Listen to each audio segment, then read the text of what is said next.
sir, who is an incredibly decorated officer in the Indian Army, who has to run away to a TV channel just after this. So you have to appreciate how much time he's taking to speak to you. And we have Mr. Harjit Sandhu, sir, who is a retired IPS officer and who has worked with the committee you were MUNing yesterday. So he has worked with the UNSC and he has worked with Interpol. So please, can we have a good welcome for these incredibly senior persons? Thank you so much. And since Coach Jai Hind, sir. Since Kochhar sir has a very busy schedule, I'll hand it off to him to please begin. Just I could please just Sure, introduce sir. the speakers. Afterwards, we can have. Understood. Sure, sir. Just so let me begin with Major General Dr. Rajan Kochhar. So Major General Dr. Rajan Kochhar, VSM PhD, is the former MGAOC Central Command. He's an alumnus of National Defence Academy, Defence Services Staff College, and College of Defence Management. He has commanded key logistical units of the Indian Army, such as Commandant of Central Ordnance Depot, Brigadier OS of a Strike Corps in Rajasthan sector, and Divisional Ordnance units of Infantry and Rapid Divisions. He has also done service in operational areas of Jammu and Kashmir and the Northeast. He has also been an instructor at the College of Materials Management, Jabalpur, and AD camp to the Governor of Tamil Nadu, AQMG of an infantry division, and Colonel Q works of a corps. He holds a doctorate in emotional intelligence and is a reputed expert on military logistics and supply chain management. He also holds postgraduate degrees in MBA, Master of Management Studies, and MSc Defense Studies. He has been a Dean of Noida Institute of Engineering and Technology and presently member Board of Studies and adjunct faculty with them. He is a prolific writer and defense analyst and presently associated with Economic Times Government as a regular contributor to the articles on national security, defense modernization, and geopolitics. His latest book, Breaking the Chinese Myth, is a bestseller on Amazon. He is a regular invitee as expert commentator on various national news TV channels. He is a distinguished member with Manohar Parrikar Institute of Defense Studies and Analysis, Center for Joint Warfare Studies, United Service Institution of India, Society of Aerospace, Maritime and Defense Studies, and Senior Advisor with Defense Research and Studies, Politika and Consilium Research Institute, and Indic Research Forum. He is also Chief Patron of International Institute of Influencers, an international organization of repute. He is the Director of Environmental and Consumer Protection Foundation of India. He is the recipient of Vishisht Seva Medal, awarded by the Honorable President of India. He has also been awarded the Army Commander's Commendation twice. I welcome you, sir, to this particular event, and the Institute, along with Tunbridge High School, is highly grateful for your august presence. Sir, over to you. Thank you, Priyanshu. May I request all the children to please settle down. Uh, I can see all of you standing.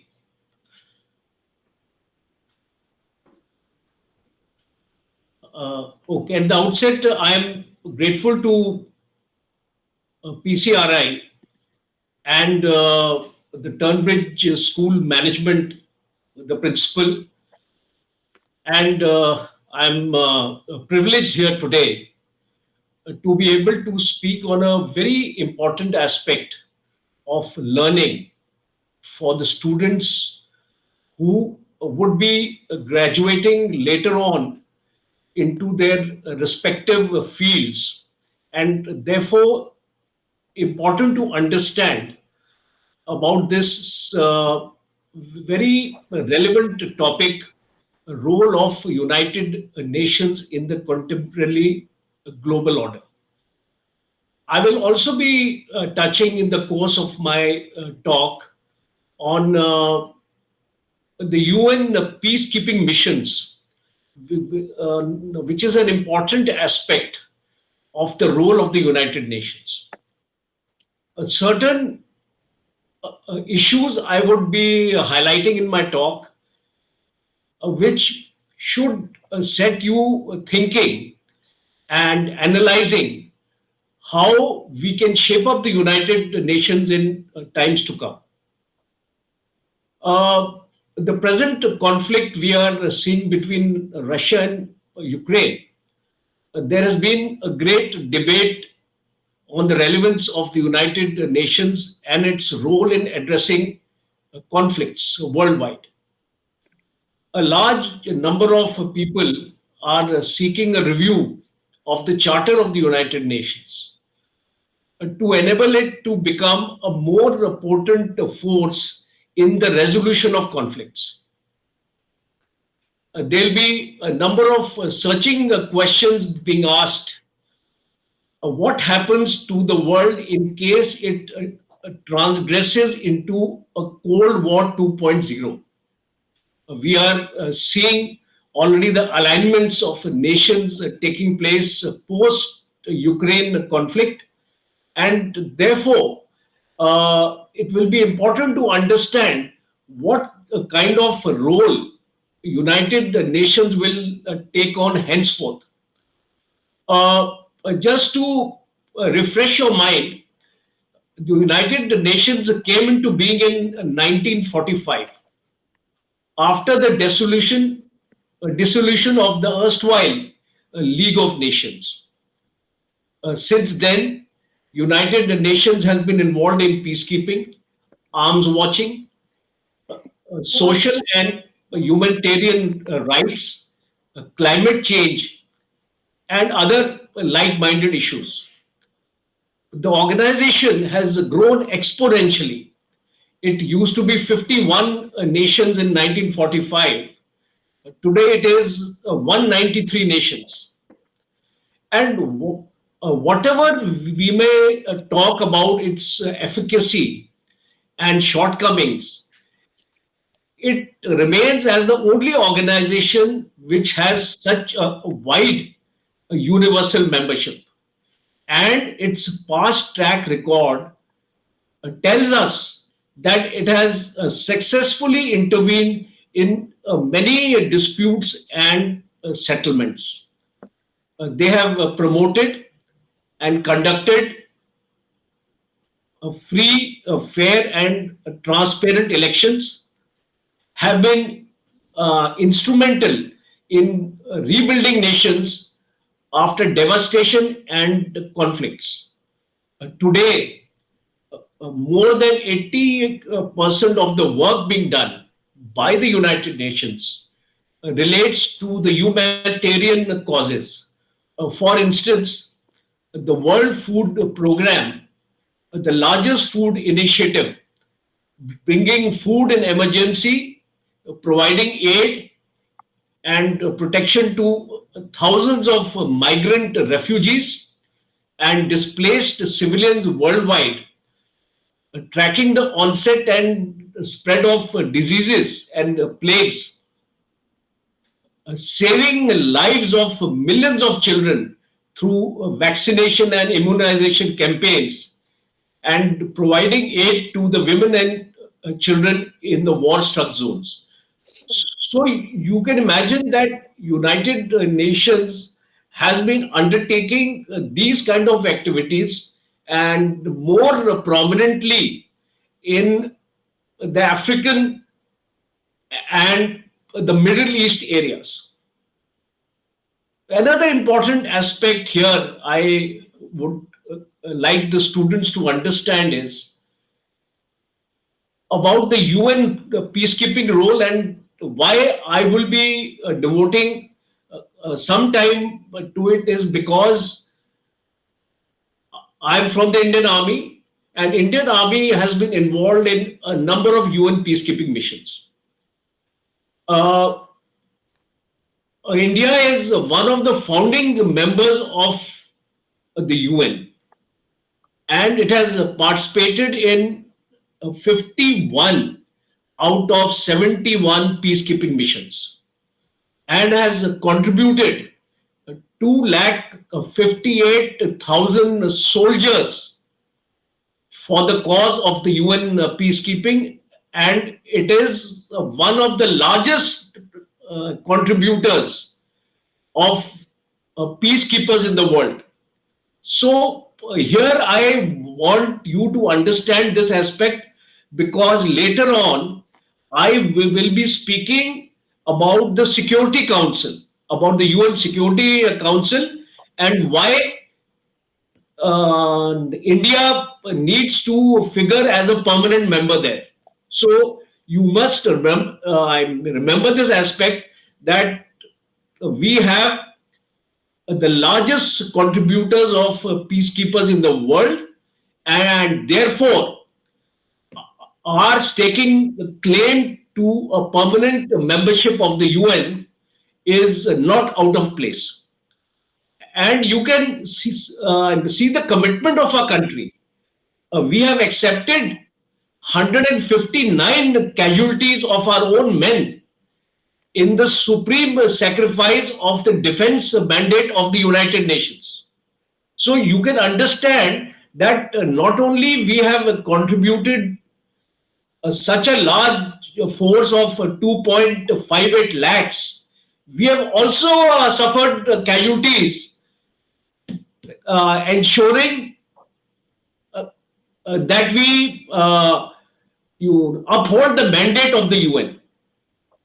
Our peacekeepers have operated in hostile terrains in countries like Lebanon, Rwanda, Congo, Yemen, Angola, and Sierra Leone, just to name a few. And here I will try to discuss the concept of peacekeeping, because as students, you need to understand and you need to differentiate between the concept of collective security and peacekeeping in an international environment. You have to understand the difference, and then you will be able to appreciate under what kind of constraints the UN peacekeepers have to work. Whereas collective security is a punitive process designed to carry out with some degree of discrimination and try to enforce a particular aspect. Whereas peacekeeping is intended to be a politically impartial and a non-coercive activity. And in spite of being a non-coercive activity at times, the peacekeepers had to use force for their self-protection because they were attacked. They had to retaliate, and that is how we lost these lives. Peace keeping, you have to understand, is based on three important principles. So you must make a note of this, because it will help you understand the concept of peacekeeping. First is, before sending any force to a country for peacekeeping, we must have the consent of the parties to the conflict. For example, in Ukraine, if the peacekeepers had to be sent, then the consent of Russia and Ukraine have to be obtained, because this is what the article of the United Nations Charter states. The second is the impartiality of the peacekeepers. The peacekeepers are not only perceived to be impartial, but their actions also have to be impartial. And the last is use of force by lightly armed peacekeepers only in self-defense. Because you would have seen that whenever our forces have gone for peacekeeping, they are not supposed to be heavily armed. They are supposed to be having their personal weapons and very limited area weapons. For example, you will not find the peacekeepers going with artillery guns or with tanks or of that kind. So they move with their basic weapons. But of late, all these three principles, what I have actually mentioned to you, are under severe strain because today a use of force has to be met with force. Gone are the days of the Gandhian era where you had peaceful movements, non-violence movements, because today's conflicts are extremely violent. And I'll just quote a quote by L. Capino. He was a notorious Chicago gangster of the earlier 20th century, and his quote is relevant to the present days also. He says, "You can get a lot more done with a kind word when you have a gun in your hand than with a kind word alone." So you understand, it actually sums up the role of a peacekeeper because he has a gun in his hand, and when he speaks with a gun in his hand, he is possibly better inclined to resolve a situation. The next aspect I want to bring out is that why is countries like India, Africa, Pakistan, Bangladesh sending peacekeepers, and why not United States, France, Great Britain? Why don't they send the peacekeepers? So why they are only banking on the developing nations? Why not the developed nations send the peacekeepers? So that is an important point to understand, because these countries have more focused reliance on NATO, because since they are a part of NATO, they consider their forces only available to NATO and not to the United Nations peacekeeping force. And when it comes to seeking senior positions in the UN headquarters, these are the countries which do their best to garner support in occupying all the important staff positions in the UN headquarters. And Hardeep sir, when he speaks to you, he would elaborate on this in greater detail.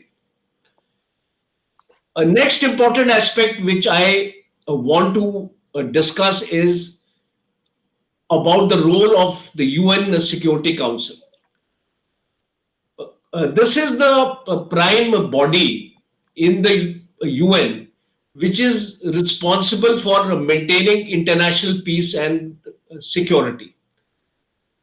It is for the Security Council to decide and determine where a UN peacekeeping operation should be deployed.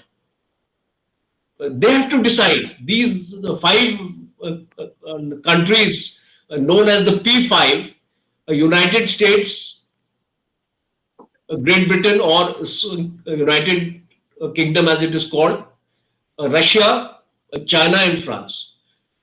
So these are the five countries who will decide, who will also take a call whether economic sanctions and other measures have to be employed to stop an aggression or to take a military action against the aggressor.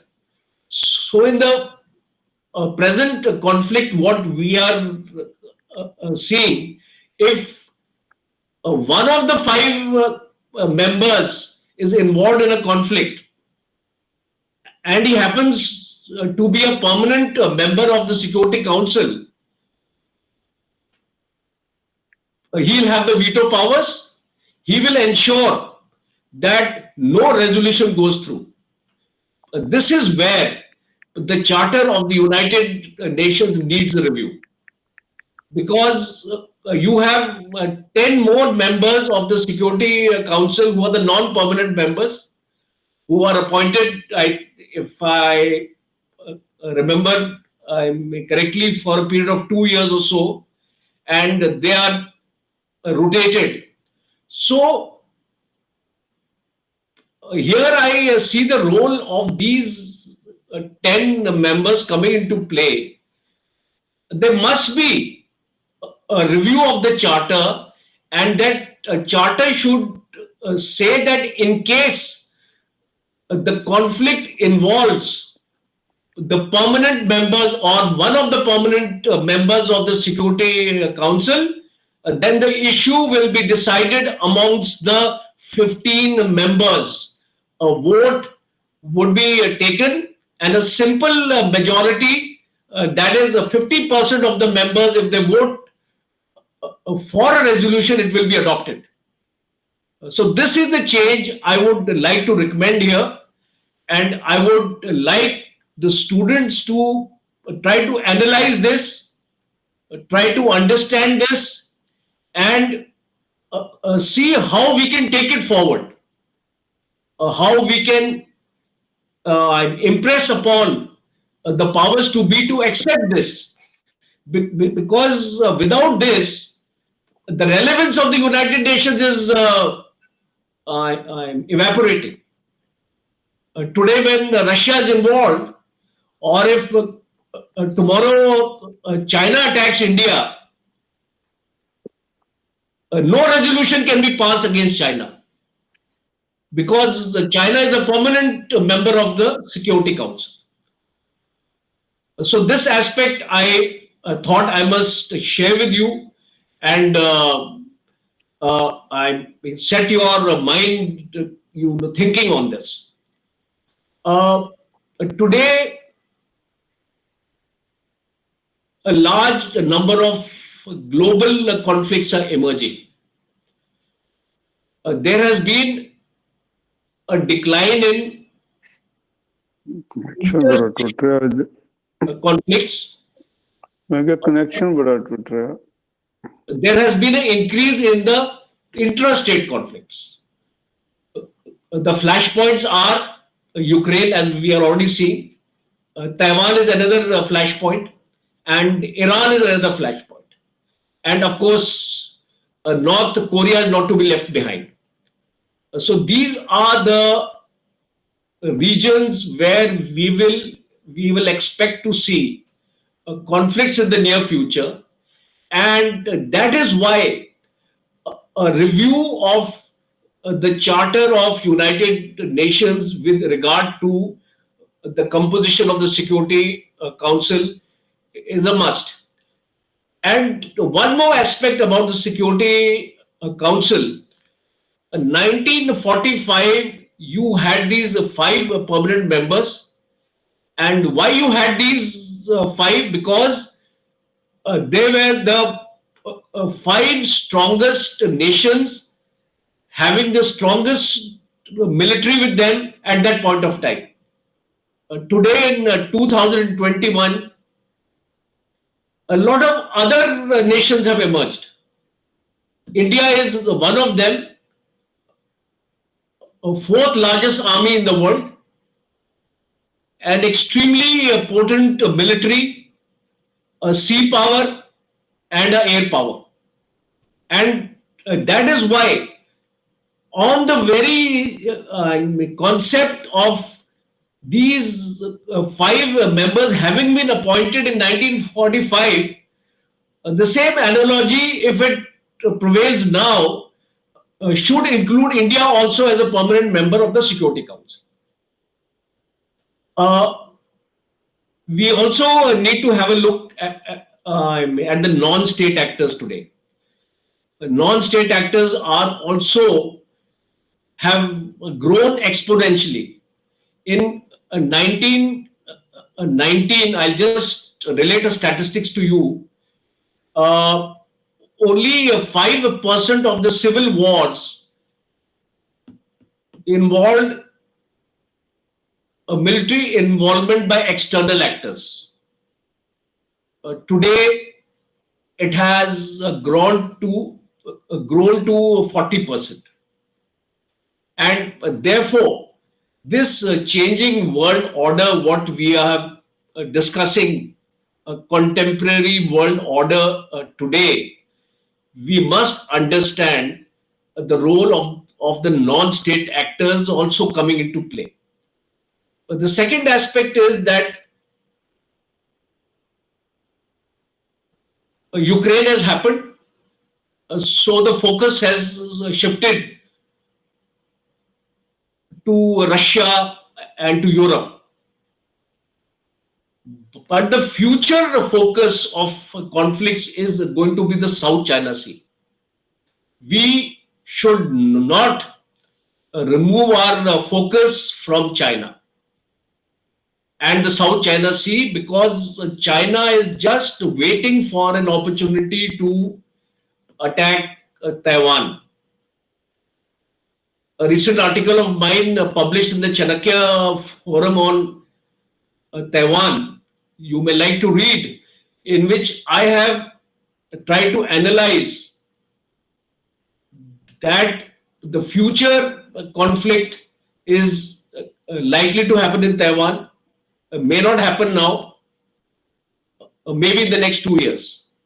So we'll have to involve key players, Great Britain, Canada, France, Germany, Italy, Australia, Japan, Turkey. All these are countries which need to be balanced. And because today they are just waiting whether to join the US camp or the Chinese camp.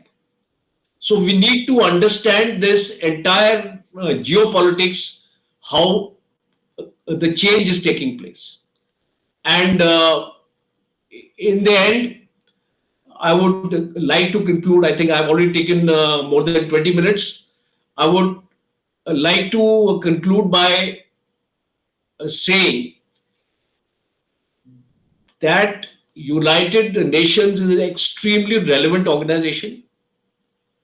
It impacts people around the world on issues related to peace and security, development, and human rights. From disarmament to the efforts to combat terrorism and extremism, from conflict prevention to peacekeeping and peace building, from disease prevention to the promotion of gender equality.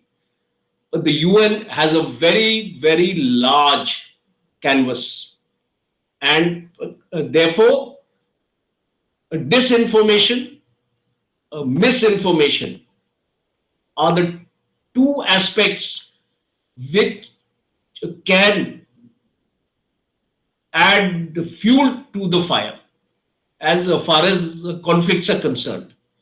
So we need to establish linkages, help to understand,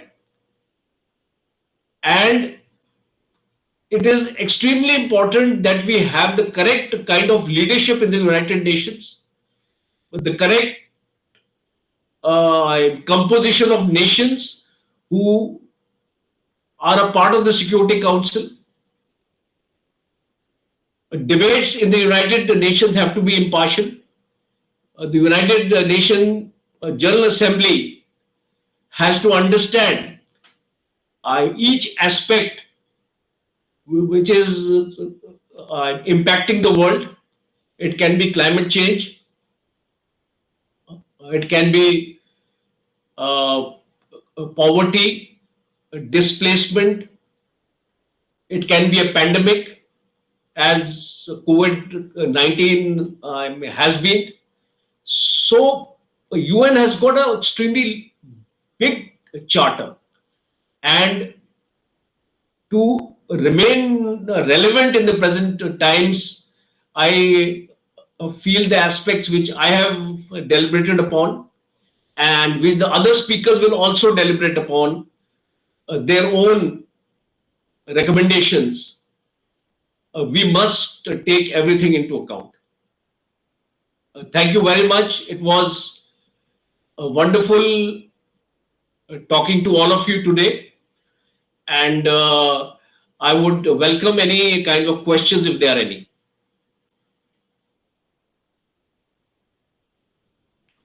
Students, feel.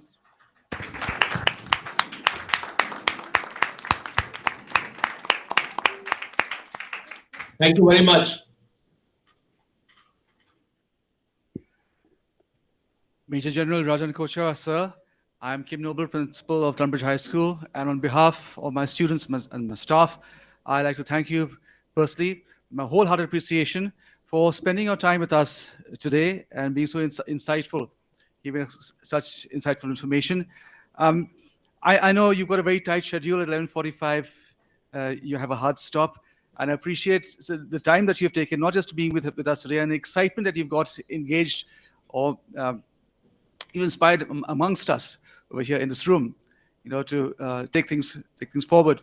So you are a man of heart, head, and hands, or may I say body, mind, and spirit.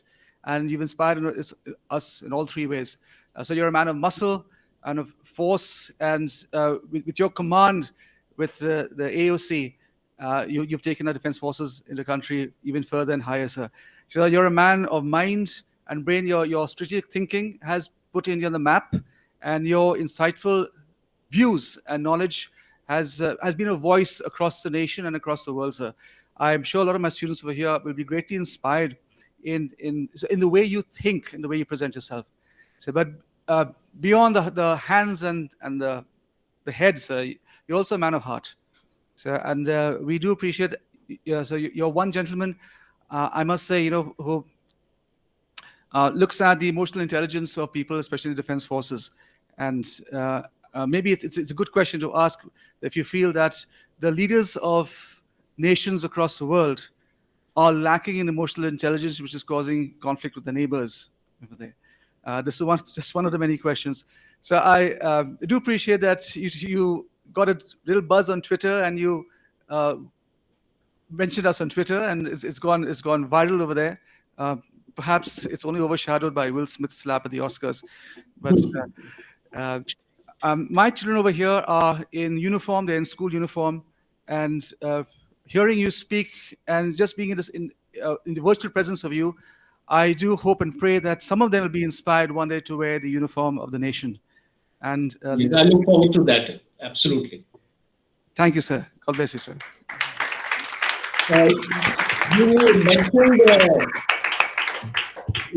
You mentioned one aspect which I'll just speak for 2 minutes, if I'm permitted. Please. You mentioned about leaders having emotional skills, having an emotional awareness, having empathy for the world. Today, what we are seeing is, and I've been to a number of discussions on Russia, Ukraine, and all these countries. What we are seeing is that you are instigating United States in particular. It is instigating a weak nation to fight against a very strong nation and lead itself to total destruction. For example, tomorrow, if Nepal decides to confront India and allows Chinese bases on the Nepalese territory, and we protest to them and we tell them that don't bring the Chinese here, And when they don't listen to us, we teach them in a different manner. But the same thing is happening in Ukraine. And today, you have seen the visuals on your TV screens. What is going to happen in Ukraine in the next 15 days, you can not even imagine. That country will be devastated, demolished. Ukraine, if you go to Mariupol, Mariupol is one of the most beautiful ports and cities of Ukraine. It is a resort. People go and enjoy themselves there. Its sculpture is very of heritage kind. You heritage buildings are there, constructed by people 100 of years back. Today we find that Mariupol is in ruins. It is finished, and to rebuild that nation, it is going to take 3 decades.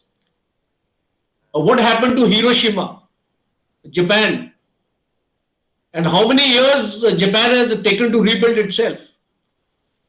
These examples are there in front of us, and that is why Joe Biden lacks emotional intent. He is interested in his own hegemony. He is too much, his mind is too much centered on the domination of the United States over the world. He's not able to see the larger picture. But the destruction is immense. And who's going to tell him? Because today, if the United States decides that the war should end, let me assure you, the audience here today, the war will end. But unfortunately, wrong signals are coming from there, and therefore, the largest lesson for our country also: please select your leader who can protect you well, who can understand you well, who can emotionally resonate with you. Because unless you have that kind of a leader, your country is doomed. Zelensky has doomed Ukraine. So you must understand that it's a false sense of bravado he's showing.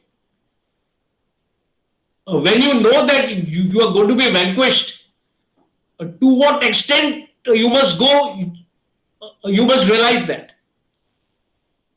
And therefore, the students, I would like to impress upon you, develop your emotional intelligence skills. And I will conclude by telling you a statistics about emotional intelligence. IQ gets you hired and EQ gets you fired. So in case you have your emotional intelligence, you will remain in an organization for a very long period. If you have IQ, you may do well in an interview, but being sustained in that organization, you need emotional quotient, emotional intelligence. So please build your emotional skills from school days onwards, and it's going to help you in life. Thank you very much. Jai Hind. Thank you for that, sir. So your time is precious to you and to us. So we'd like to eke out every second that you have with us. With the permission of the chairman and with your time permitting, so will you be okay to field a few questions from my students? Some of them are burning questions. They've been itching to ask you a few questions. Yes, I can tell you. I have 5 minutes I can take on. Great. Yeah. Come on, this is you. Good morning, Major General Rajan Kochhar, sir. Hi, good morning. What's your name? My name is Mohammed Imran. I'm Okay, in grade eight Imran. from Nice to talk to you, Imran. Yes. So I have a question that is it true that India is buying oil at cheaper rates from Russia? And if it's true, is it morally right? Because we're giving them money and that money is being funded to buy weapons. So is it morally right or wrong? Okay, I mean, it's a very searching question with a difficult answer to be given.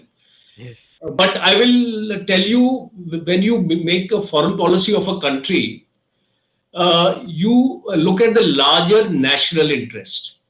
You see, uh, is to you it may seem that it is not moral, to somebody it may seem it is moral, as long as our own national interest is looked after. So now in today's scenario, every country is reeling under the COVID-19, uh, economic slowdown.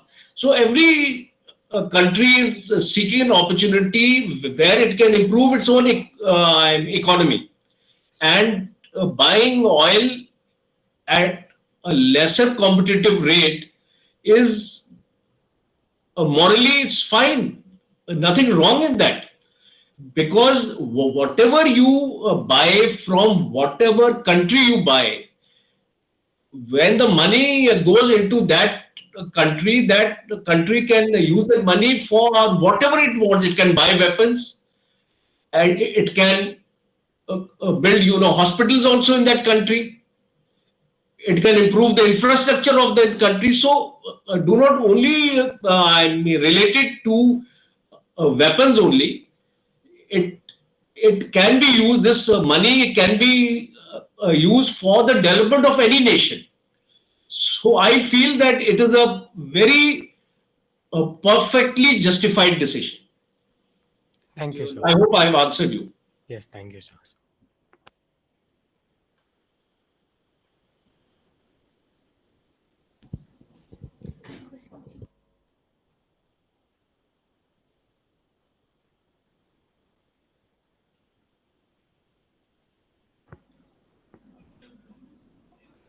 So I'm trying to get some of the shy ones to ask you questions as well. Yeah. I was also one of those when I was in school.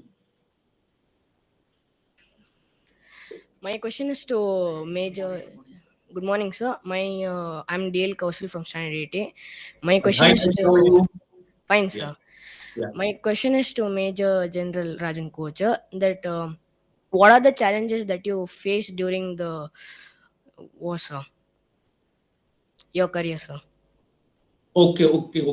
My career, it's I mean, it's 37 years, so you can It's a long imagine. journey. It can't be summed up in 3 minutes. Yeah, it's a long journey, and recently, I gave an interview to the United Service Institution of India, where they took a 1.5 interview on my entire life experiences. But I can tell you one thing, that challenges will always come your way. Yes, sir. Be bold enough to face those challenges and confront them. Don't run away from them. Don't have an escapist mindset. As long as you are determined, how difficult the path may be, just don't bother, because once you get onto the path, you will automatically get the strength to traverse that distance. Yes, sir. So remember that. And there are many instances in my life in which I had to face these challenges, and I just had a positive mindset, and I could overcome them. Okay. Yes, sir. Thank Thank you, you. sir.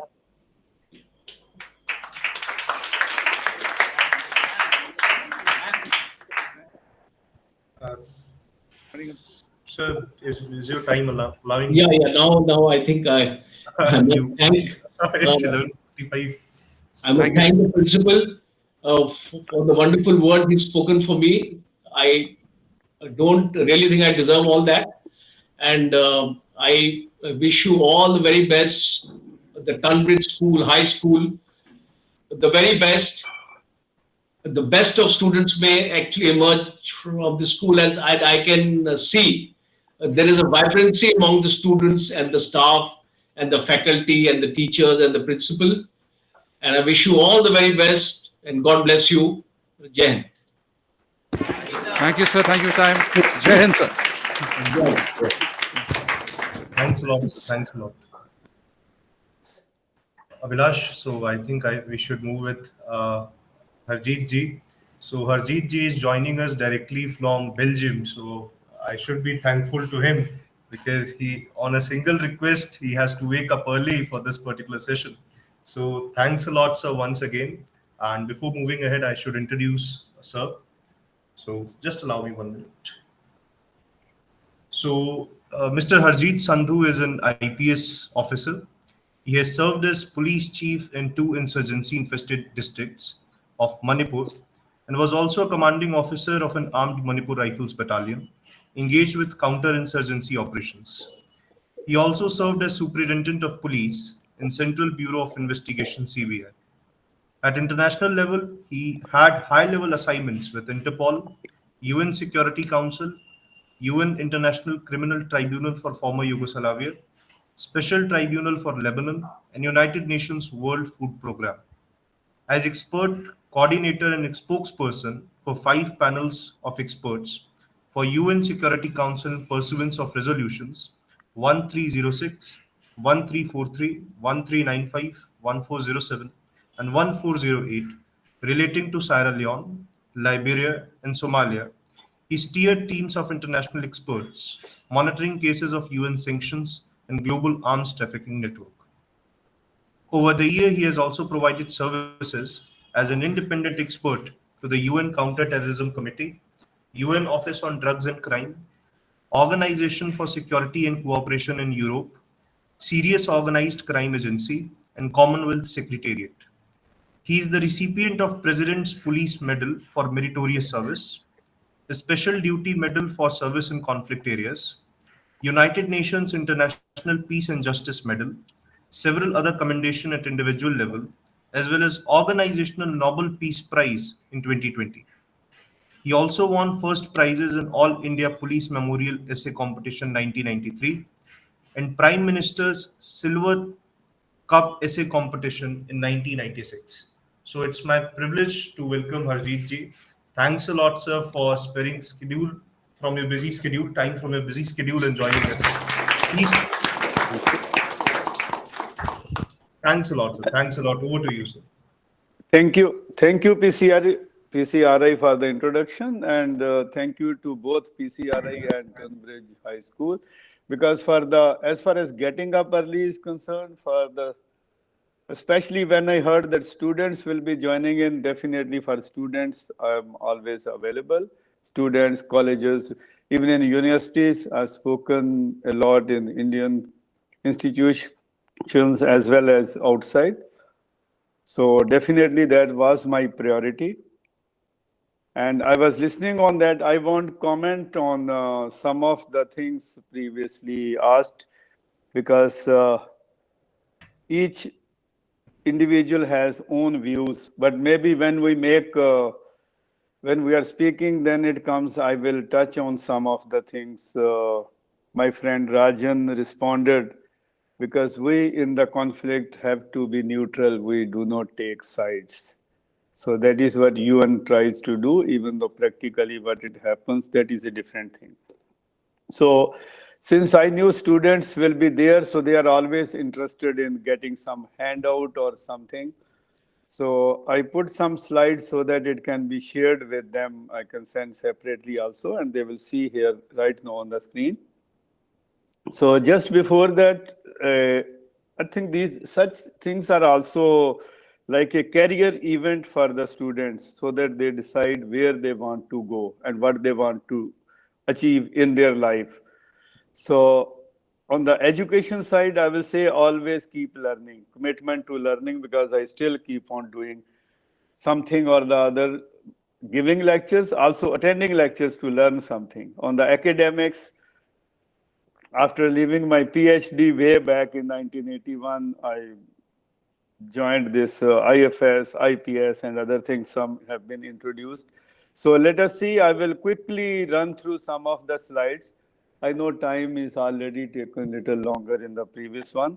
So let me see if I can share my slides. I will see if on this one, present, no.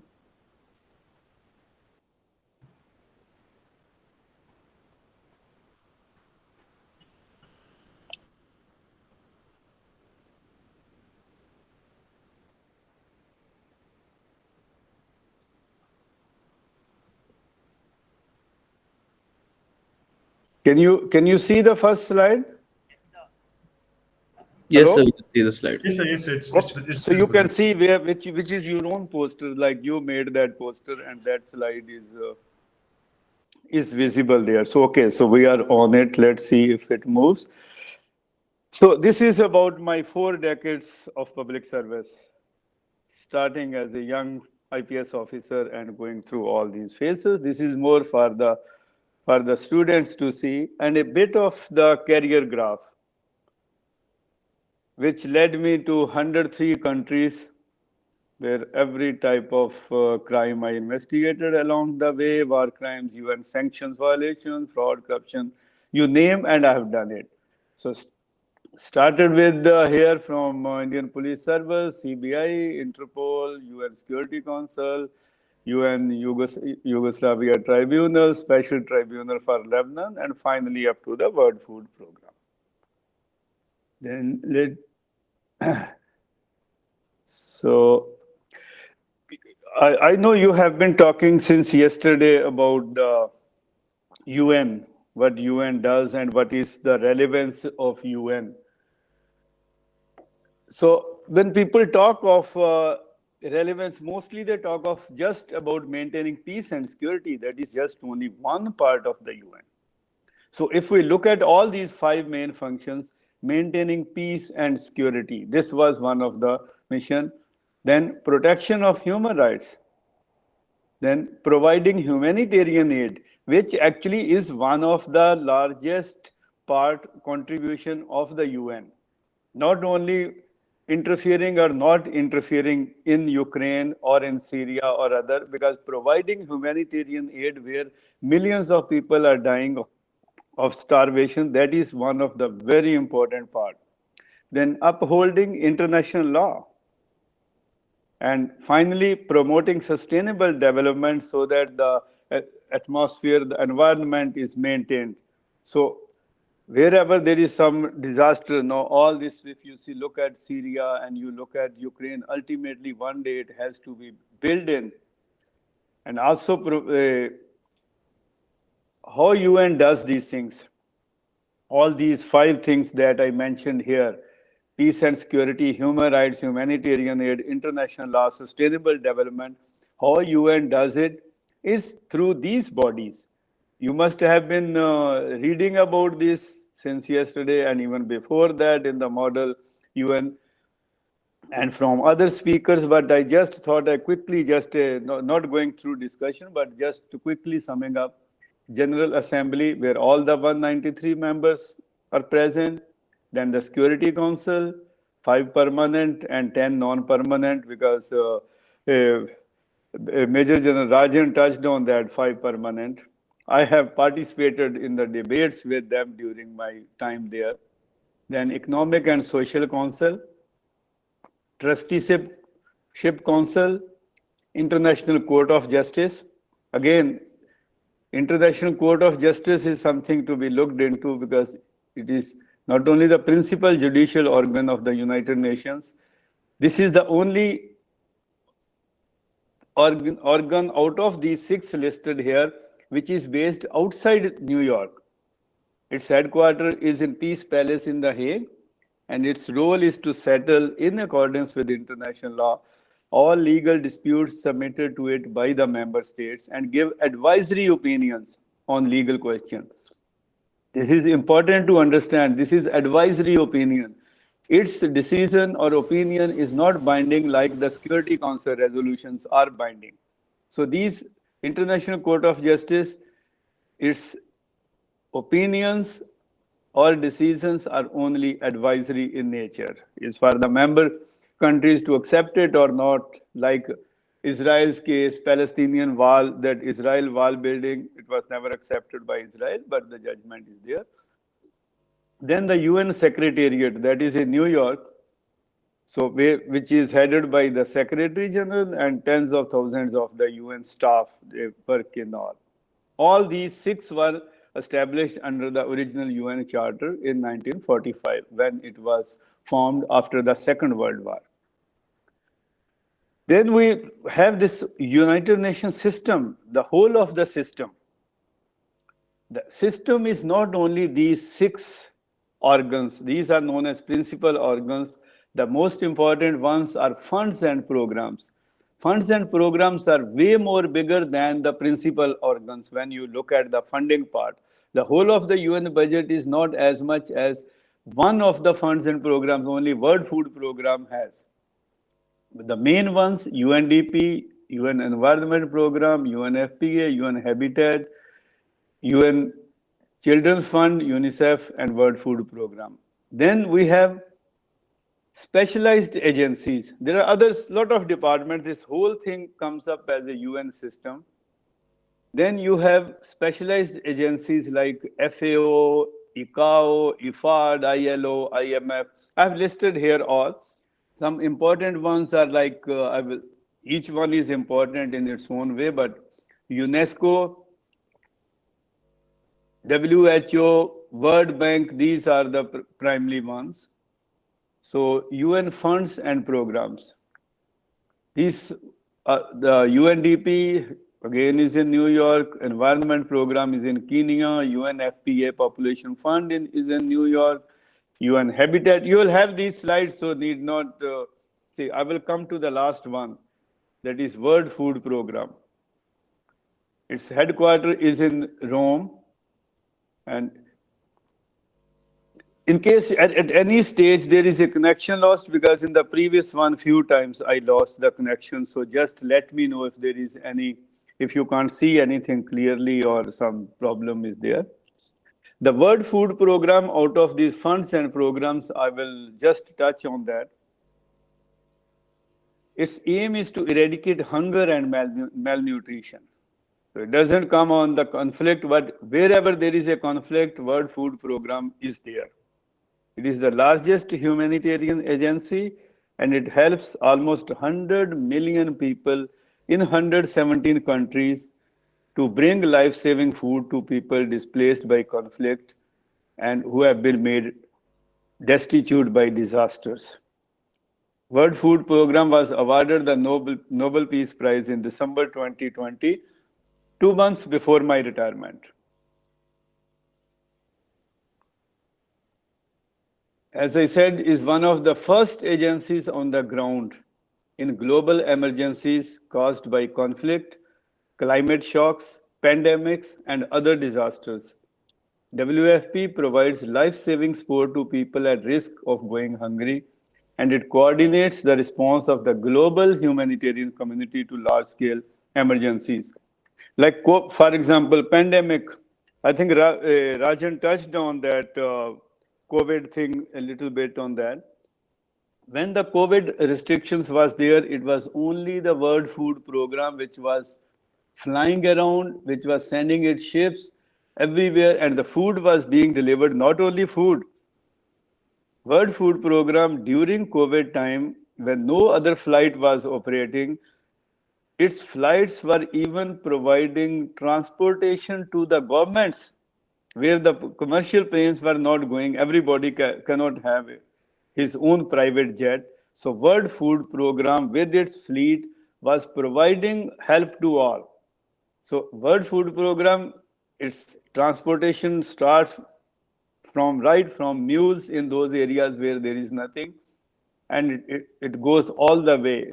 When I retired 1 year back, it had 5,600 trucks, 30 ships, and 100 planes on the move always, delivering food and other assistance in some of the most remote and challenging parts of the world, where going there is so risky that we have lost quite a few of the people. Then it also provides school meals program. I can share separately with the PCRI and they can give it to the students. My other presentation, which I made some time back, exclusively on World Food Program, and it gives much more details, so it may be helpful for you to understand the role of the United Nations other than the peace and security. And these free meals which World Food Program provides, it inspires their parents to make sure that their children attend the schools. Many of them send the children only because they get food, not only for the children, even more than that. This work definitely requires not only World Food Program, every UN work requires commitment and passion. As a part of UN Security Council, when I traveled in those interior areas of Liberia, Sierra Leone, Guinea, and when you are confronted with sometimes child soldiers on the way, every moment is risky. And when people give money to UN, it's not that UN just wastes the money. There is a department in every UN specialized agency as well as in those funds and programs. There is an investigation unit, and I used to be head of investigation in World Food Program, and which covered also to ensure that the UN funds, the World Food Program funds are properly used. And we were investigating wherever there was a report of any scandal, whether it was fraud, corruption, food diversion, or even those personal conduct allegations, sexual exploitation and abuse, sexual harassment, etc. Because those ones are, wherever there are peacekeepers, there are bound to be those cases. And that is one of the challenge I will come to when we talk of challenges. Now, I come to this UN Security Council because this is where all these conflicts come. And since I worked there very closely, used to attend those evening meetings in the delegates lounge where how sometimes out of the public eye some of the discussions are held, used to be there for 2 years at least. The Security Council takes lead in determining the existence of a threat to the peace or an act of aggression. Then it calls upon the parties to a dispute to settle it by peaceful means. That is the first attempt. And then Security Council can resort to imposing sanctions or even authorize the use of force to maintain or restore international peace and security. The previous speaker discussed a lot about those challenges of peacekeeping and peace building. I have seen firsthand on the ground some of those challenges in Sierra Leone and Liberia. One Indian battalion was taken hostage by RUF rebels. I was there, I went there subsequently when the president of Liberia's services were used to get the negotiation and once this battalion people were released, I went there to talk to them to know some more details about what had happened. So that was one of the handicap of peacekeeping, because you are not allowed to use force unless you're fired upon. But in that case, they were surrounded and they had no option. They just could not fire, and in the process, they were taken hostage. I'm not going into the merits of that, what they should have done or not. But from that first lesson, they subsequently learned the lesson and they improved. So thereafter, they definitely did not let it happen again. So how UN Security Council does it is through the resolutions. And as a result of those resolutions, the sanctions committees are constituted. Like there was a sanctions committee on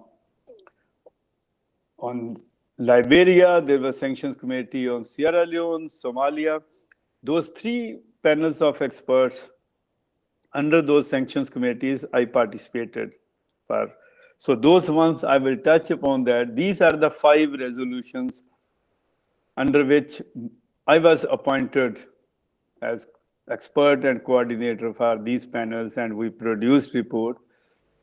As a result of these reports, sanctions were further strengthened against Liberian government. And if you see this picture right on the corner one here, where that the president of Liberia, Charles Taylor, and First Lady, and one biggest arms trafficker, Gus Kavanhoven, is serving him and her champagne. And I'm there when we subsequently went there, see some of the weapons. You can see some of these pictures taken with my old rudimentary camera in those days. So ultimately, again, this is the success of Security Council and the UN, that such powerful people who used to be terror in their area finally could be brought to book, and he is now serving life sentence. And that time, of course, we went there, we questioned him, all subsequently some action was taken. So, but again, the handicaps are there, as Rajan mentioned about those permanent 5, because they have the veto power. In this discussion, I'm not going into that veto issue because that is a whole different subject. But those who want to see my work or my panel's work in Liberia and Sierra Leone can watch that movie Blood Diamonds. Is a book also, and the movie Blood Diamonds. If you read the book, everywhere the credit is given to UN Security Council panel, because I told them not to put my name, but only the panel. You will see how much work goes into that, and how risky it is. Look at these weapons we see, and this here in one picture, I'm standing with this child soldier. And these people, they are not trained like us. They are not trained to use force in a way.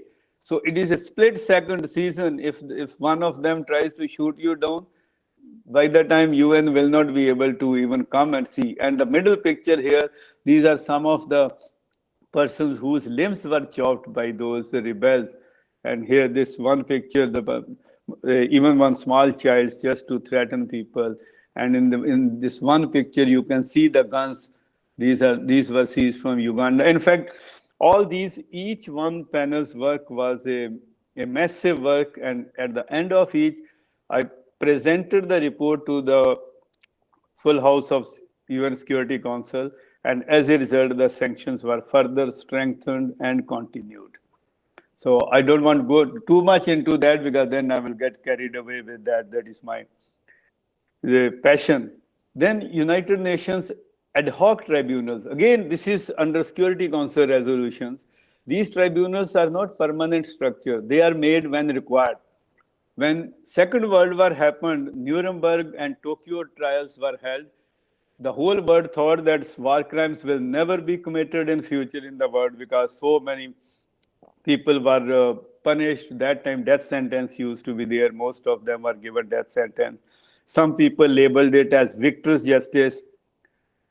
But that is part of the international law. So ultimately, the one who makes tribunals and who mans those who are interested in can watch that Tokyo trials in which Indian judge gave the dissenting judgment. Very nicely made Netflix one. But coming to my point, that after those trials, we thought it will never happen. But then in Yugoslavia, former Yugoslavia, in Balkans, there was so much of war crimes, genocide, that finally Security Council constituted this criminal tribunal for former Yugoslavia. And I worked there for 6-7 years as investigation team leader, and we investigated some of the high and mighty of that time. Another tribunal was International Criminal Tribunal for Rwanda. Then there is a residual mechanism. You can read on each one. Special Code for Sierra Leone, it was established in 2002 on the request of the country Sierra Leone. And they used extensively the reports which our panel previously had prepared. I was called even to brief the judges before the trial started. Then similarly, on the request of Cambodia government, extraordinary chambers in the courts of Cambodia, ECCC they call it, it was established to investigate and prosecute those Pol Pot regime, Khmer Rouge, who had committed those atrocities from 75 to 79. These are some of the glimpses from those Yugoslavia tribunal, where this is the middle one is we are bringing one high profile, the Kosovo Liberation Army's commander in Hercules aircraft, and on the left side you see Bosnian Mujahids detachment where they had beheaded so many people, and then we are bringing here. And I took the pictures, obviously I'm not in these pictures, and we went over those areas which were heavily mined, and we had to every step carefully because some landmines are, a lot of landmines still exist in those areas. So this work could be done only because of the UN. If there was no UN, who would have investigated those people? Then take, for example, Special Tribunal for Lebanon. This is a very unique institution because it is not exclusively under UN. UN paid 49% and government of Lebanon paid 51% of the budget. So as a result, it is treated as a separate one, Special Tribunal for Lebanon. But again, UN provided 49% of the budget. This was constituted to investigate assassination of former Lebanese Prime Minister. I only have tried to show pictures which are not very gruesome, because when we investigated, some of the body parts had gone up to 3 kilometers from the blast site. And there were other cases also in Lebanon. These all are cases of the political assassinations, which again, that panel did it. Now coming to the last part. Because each slide which I touched on, I can speak for hours and hours on each one, but keeping in mind the time. I will come to the last part, constraints of the United Nations. So we have, despite the fact I've tried to show that UN has done a lot, and I happened to be in that place where I was one of those who contributed in my little way. But the constraints are, the biggest constraint is national sovereignty of its members. That is inhibiting and limiting the UN's action. Because when we talk of terrorism, climate change, human trafficking, a disease, international crime, and weapons of mass destruction, these things know no geographical boundary. No border exists for criminals. But our law enforcement stops at the border, because in the hot pursuit, you can't enter another country. But the criminals have their own way. Long time back in 1986, I, posing as a criminal, being IPS officer, posing as a criminal, a drug trafficker, I was allowed to go to Burma. I moved there for 8 days. So for criminals, the borders are open. It's only for the law enforcement the problem comes. Then lack of cooperation and coordination between the UN member countries to nip these challenges at the bud. So when they start, there is no cooperation. Many times either it is United Nations or Interpol. On the police side, it is Interpol. United Nations has 193 member countries, and Interpol also has more or less the same. There are just few member countries which are not members. So same problem, when coordination is to be done between non-cooperating countries, it is again either United Nations or Interpol has to step in and put them together at a bench to sit and talk. And another constraint of the UN, which in the previous presentation was not touched upon, that the funding, for everything you do, you need funds.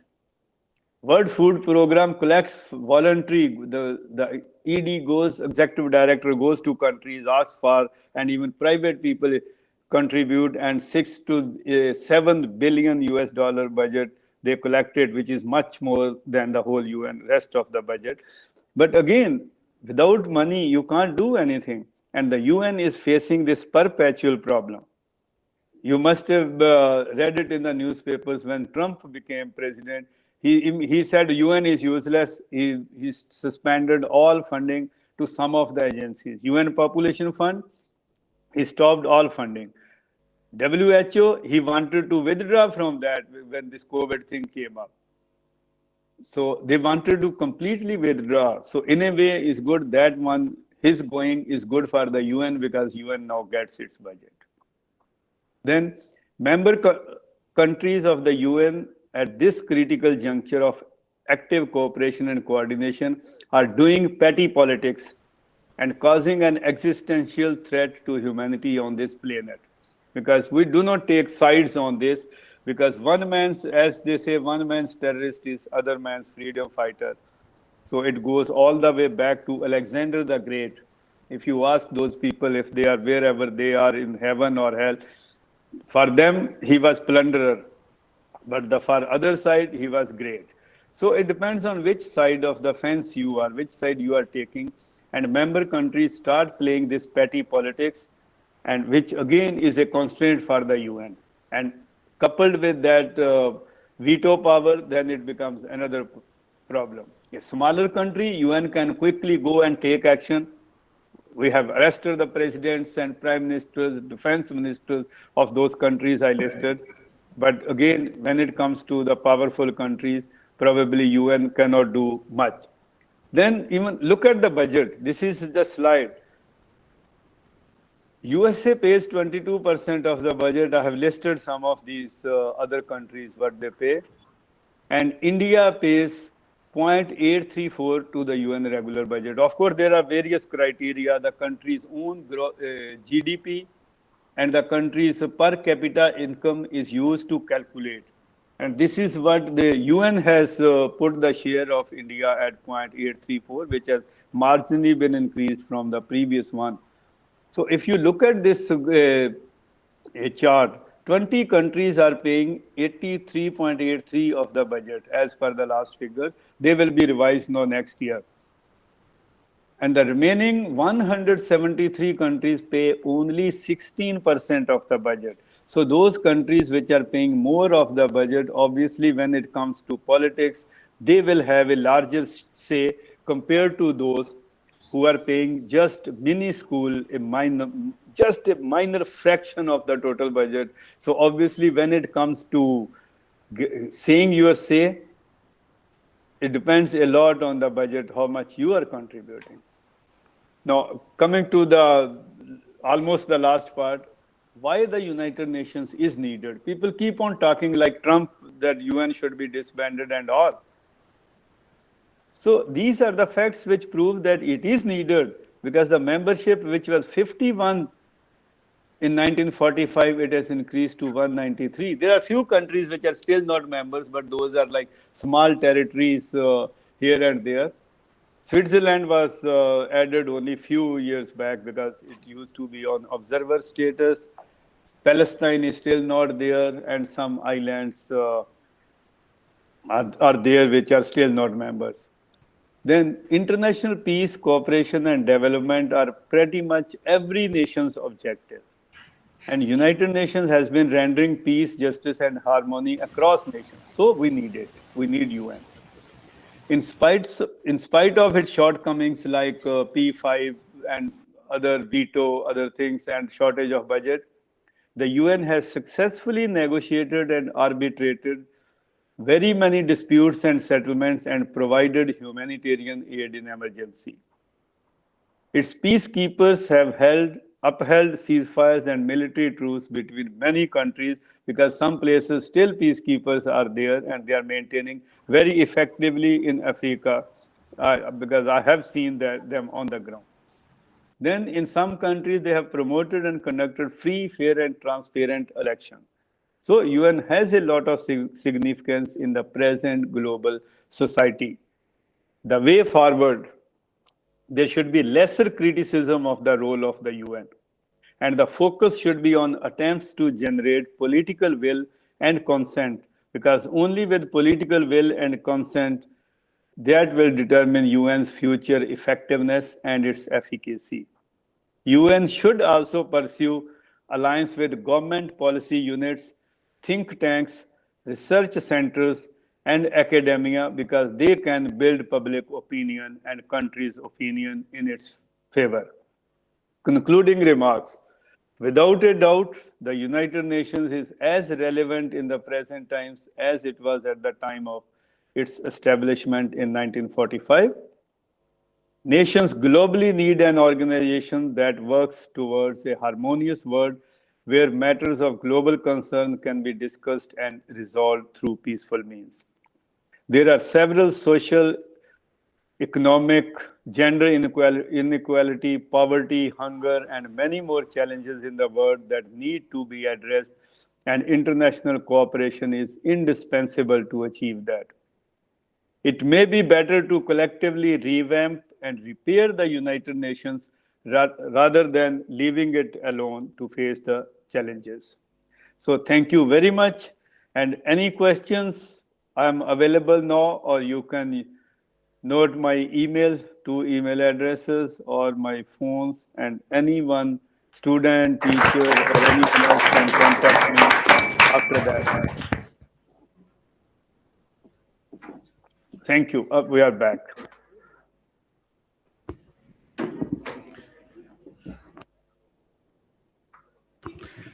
Yeah. Thank you, Shri, Harjit, Sandhu, sir. Your story is inspiring and very heartfelt. First of all, thank you for taking your time and waking up so early in Belgium. And I'm sure that's inspiration for all my students over here who find it difficult to wake up in the mornings. Okay. Sir, your slides and your presentation was very informative and also very heart-touching, especially your work with the World Food Programme and your tribunals with Sierra Leone and the Lebanese tribunal as well. So you have seen the best of humanity, you have seen the worst of humanity. And your experience is a very hard-hitting reminder to us of what the real world is really like. I will say this, no Tom Clancy, no John Grisham novel could match your life story, which is beyond any Jack Ryan or Jason Bourne. So you are a true life James Bond to us. And because you actually lived it. You're a man of action. You are there on the ground. You actually have boots on the ground doing the work rather than just speaking about it and asking others to do it. You have seen it. You have done it, sir. And I would invite a lot of very interesting questions from my students. They're very eager to know more about your life story and, sir, the things that you have witnessed. And also how you have handled it, sir. Because some of the things that you have seen should really not be seen by anyone or felt by anyone. But the way you've held yourself through it and the strength and courage that you have to go through it will be an inspirational story to us, sir.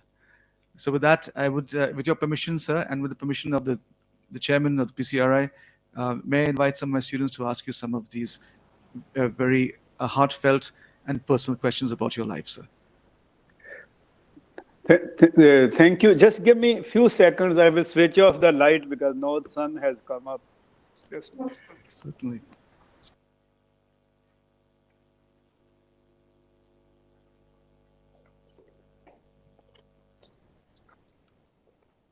Just saving environment, not to use the light when not required.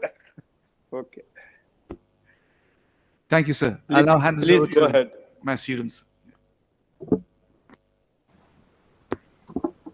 Good afternoon, sir. My name is Sadiq Ali. I'm from Standard 10. I have a question for Shri Harjit Sandhu, sir. Sir, you have been in so many conflict zones and seen so much devastation in your career. Can you tell us the incident that had the most impact on you? Oh. Good morning and thank you, Sadiq Ali. Sadiq Ali, I got the name correct? Yes, Sadiq. sir. Yes. Yeah, thank you. You know, in these 40 years, there are so many, I know it's so many incidents, but listing just one, because starting with that, just one will be, of course, there are many in that, especially in Yugoslavia tribunal, those 7 years going through those areas. Every day there was something or the other happening. And then in Sierra Leone, Liberia, and Somalia, each day and each incident is where you are touched upon. And each day over these 40 years, I've seen the as your teacher said, best and the worst of humanity, both. Yes. So I will not go into those blood and bones type example. Let me, because students are all young, and I don't want to mention some incident where you have seen some body split into pieces and lying and picking up your own injured people and lifting them. I will take to something more on the fraud and corruption part, from which really touched me. And that day, if I was, if the UN had not bound my hands, I would have thrashed my staff member. It touched me so much. This happened in the interior area of Kenya, on the border with South Sudan. There is a one absolutely God-forsaken place called Kakuma. If you look at the internet, you can find the word Kakuma, Kakuma. There is no road. Our UN flight lands there on a dirt road. You go there, and on kacha roads you drive. I have those pictures. In those areas.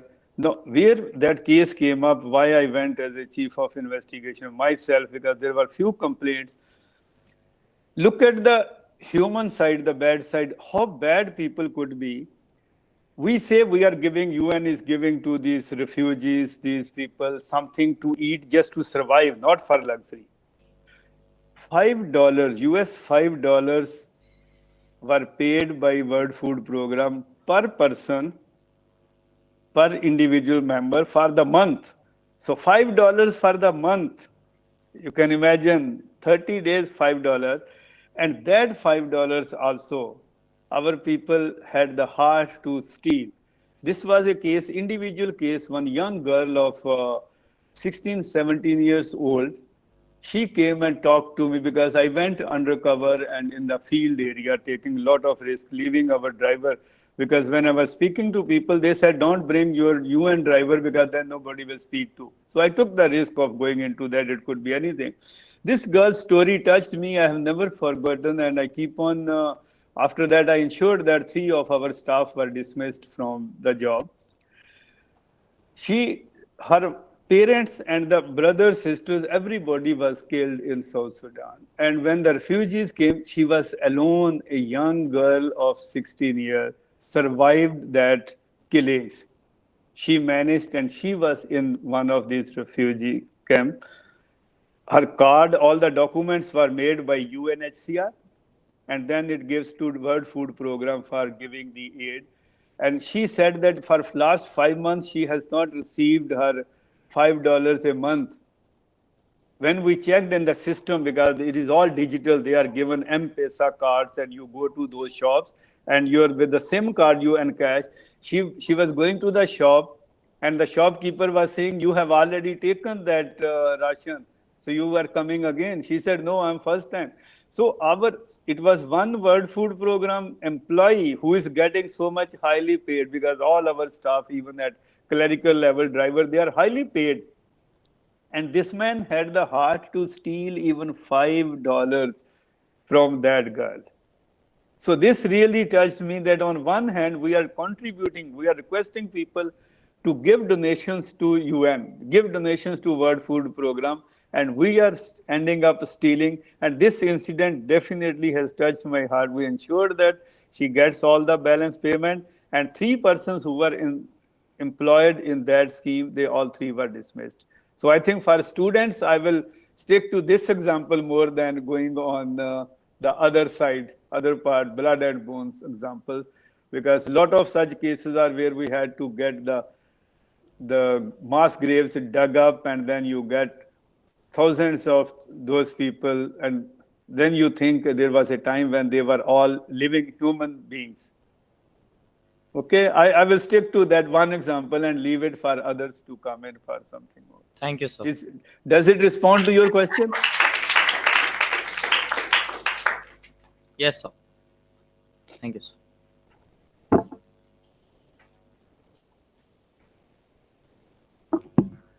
Good morning, sir. My name is Sheikh Muhammad Atif. I am studying in class 8. Sir, my question is Harjit Sandhu, sir. In your career, in your career with Interpol, can you please tell us which was the most challenging case that you are part of? Interpol. Okay, so let's go back to Interpol days. Okay, Interpol, again, it comes to that Interpol is only as powerful as the member countries want it to be. So, some of the cases you successfully handle, and some are never. I was there in Interpol when this, the one who is hiding in our neighboring country there, Daud Ibrahim and few others, their red corner notices came up and we tried to chase up everywhere. And it was difficult, because the Interpol, people think that see, I could do more as a UN employee other than an Interpol, because Interpol police, you don't have the police powers when you go to that country. You only request the local police to get and help with that.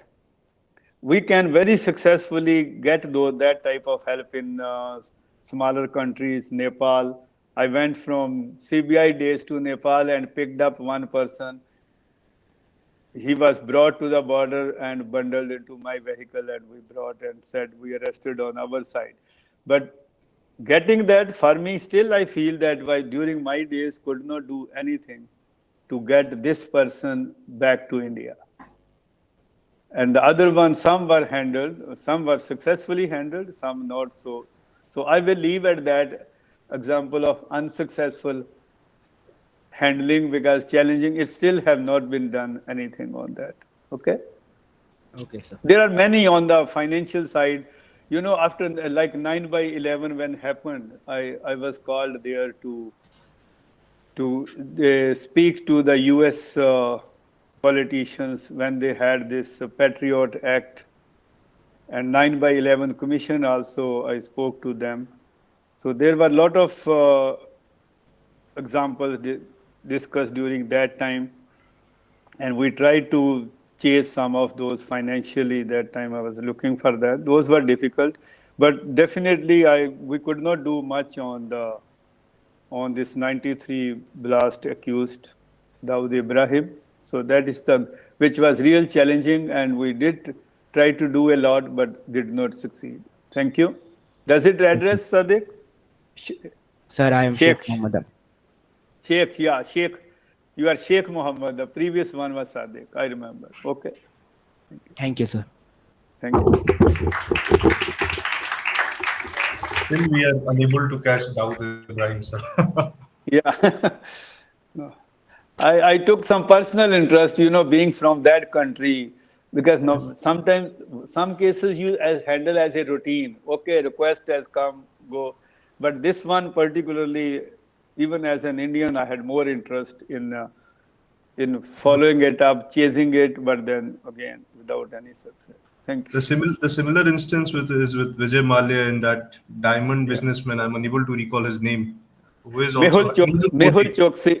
Mehul Choksi is a, sorry for this, Mehul Choksi type people, the best way is because he's not in, of course, I think Indian enforcement authorities tried to do it, but such operations are successful if they are total secrets. The moment it is leaked somewhere, they tried to pick him up from Dominican Republic, but failed because somewhere it must have got leaked. We do in law enforcement. I arrested 8 people from Burma in 1986. There is no passport stamp for that. You go as undercover. I went as an undercover through Manipur-Burma border, spent 8-9 days there on 2 sides of the border, bribing my way through the border people, because I was going there not as a police officer who was camouflaged as a smuggler. So went there, got it, and we brought that. So why it was successful? Because only one person in the entire state knew, and that was our Director General of Police. Even my immediate supervisor did not know where I was. So in such cases, you are on leave. Even in CBI time, I did some of those raids where on paper, I took leave. So my office says, oh, he's on leave. And then you are going somewhere and then finally end up bringing. Maximum, I'm not saying that only I could do it because I happen to be in that place. Most of the politicians, corrupt politicians who were arrested, if you look at the history of India or Indian CBI, you will find maximum politicians and senior bureaucrats, chief secretaries, DGPs, commissioners of police, maximum were arrested during that period, 96 to 97 mid. So you have to keep that secrecy. That famous case of Minister of Communication Sukhram. Yes, sir. That was the first case where we got that much money, and I personally had handled it without telling many people. Even the search warrant, the court did not have a copy of that. I went to the session judge personally, and I told him this one, after signing, we have to give a copy for the court. I said, can I give the copy for the court after the search is done? He said, you don't trust me? I said, no, I trust you, but I don't trust your office. He said, oh, I understand. So please give my copy only after you have done the raid. And rest is history, because that was the first successful raid where a minister's house we got so much money. Imagine had it leaked. My own staff did not know. They only knew that we are going to raid someplace. That is the only thing they knew. They were called in the morning at 3 o'clock in the office, 3 o'clock in the morning for briefing. And 4 o'clock, we are going there. And I said, follow me. And the second party was sent in Shimla and was told, wait for the orders where you are going tomorrow morning. So this is the secrecy part. In such cases, definitely secrecy pays a lot. But you have to trust one or two people. So sorry, I got carried away to other example. Any next question, please.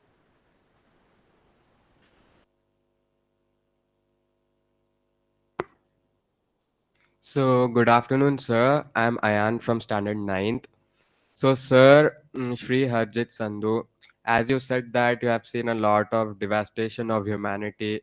So, I would like to ask you, how did you get the courage to face it and investigate it?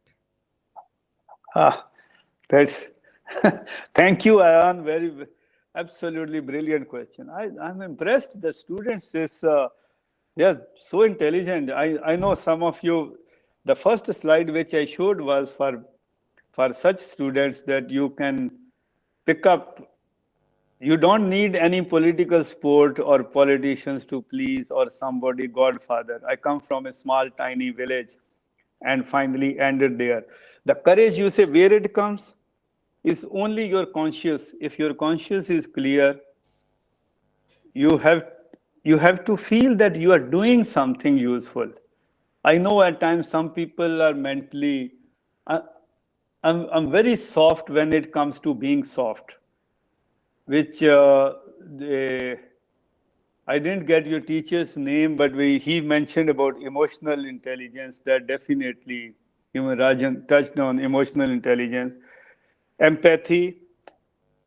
I can proudly say that I have always kept empathy very high. Always my people, where I'm going.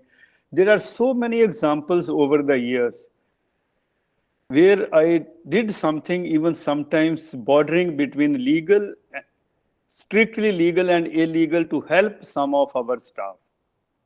So when you empathize with somebody, you definitely do it. And how you face it, because after seeing so much, some people break down. No, you said how after seeing this so much. I was in Tamenglong district as superintendent of police in 1986.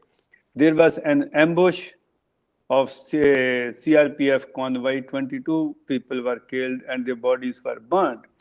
The first army unit which went under one major, I know the name, but I will not name. He was newly promoted from captain to major, young. Of course, I was also young in 86. He was sent there first, and after seeing those bodies, he got so much mentally affected that army had to give him medical leave. to undergo psychiatric treatment coming out of that. But mentally, you have to be strong. Yes. You know, if you are leading a force, there are so many people who said that there are no bad soldiers, only bad officers. It goes all the way back to Napoleon Bonaparte, who first time said there are no bad soldiers, only bad generals. Then somebody took it, next one, then General Montgomery also said. They all keep on saying. So this is where it is. If you are in the officer grade, you are leading your people, you may be totally devastated from inside, but you can't show it to your people. So that is what carries you, that if you start crying looking at that. I recall in Ukhrul, I was there, and there was one NSCN group came, they rounded up the villagers and they started beating some of the suspected ones. The whole night the beating continued, and as a result of beating, 2 persons died just because of beating, and other 5 were seriously injured. And my additional SP went there, and after seeing that on wireless, he was almost crying. He was like, his voice was shaking and all. I just shouted one sentence, just keep quiet. Do not speak on wireless till I reach the location. Okay, and all stations wireless silence. Because if an officer is panicky, and if an officer shows that whatever you say, you can't show that you are shaken to the other side. Because then if you are demoralized, your whole body below that.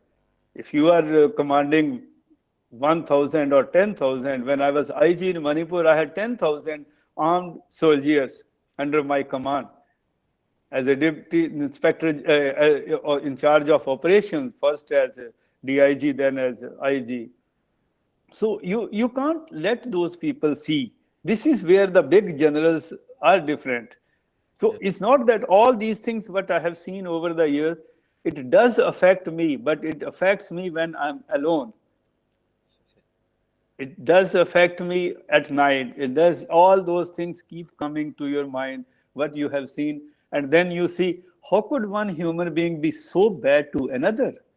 Look at, for example, this recent, I have been to Yemen, I have been to Syria, Lebanon, wherever it is the action, Yugoslavia. Now, Ukraine, Russia, I have seen both the countries in good days. But now what we are seeing on TV, I don't have first-hand information. It is really shocking, shameful. How I'm not taking neither side, neither Ukraine nor Russian side, because I have very good friends in both the sides, in the defense forces and in the police forces in both the countries. The only thing I call them and check is, are you okay? I'm not taking side, but how could they be so bad to each other, whosoever is responsible?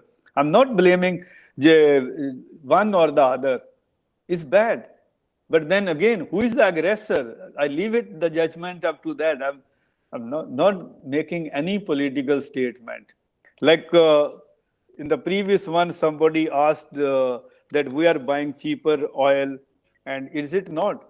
Yes, definitely. When we did it, the sanctions, the UN Security Council imposed sanctions on Liberia. We put sanctions on, and we means Security Council, we put sanctions on Liberia for travel ban. Their timber, diamond, arms purchase. So all these were in the ban. And the press there put it that sanctions are killing our children. I was invited to their national TV in 2001, and I spoke to the general public. I said, look, these sanctions are to save you, because this money which these people they were spending to buy arms, now they will be forced to spend on education and hospital. So we are helping you. These sanctions are helping. It's not the other way around.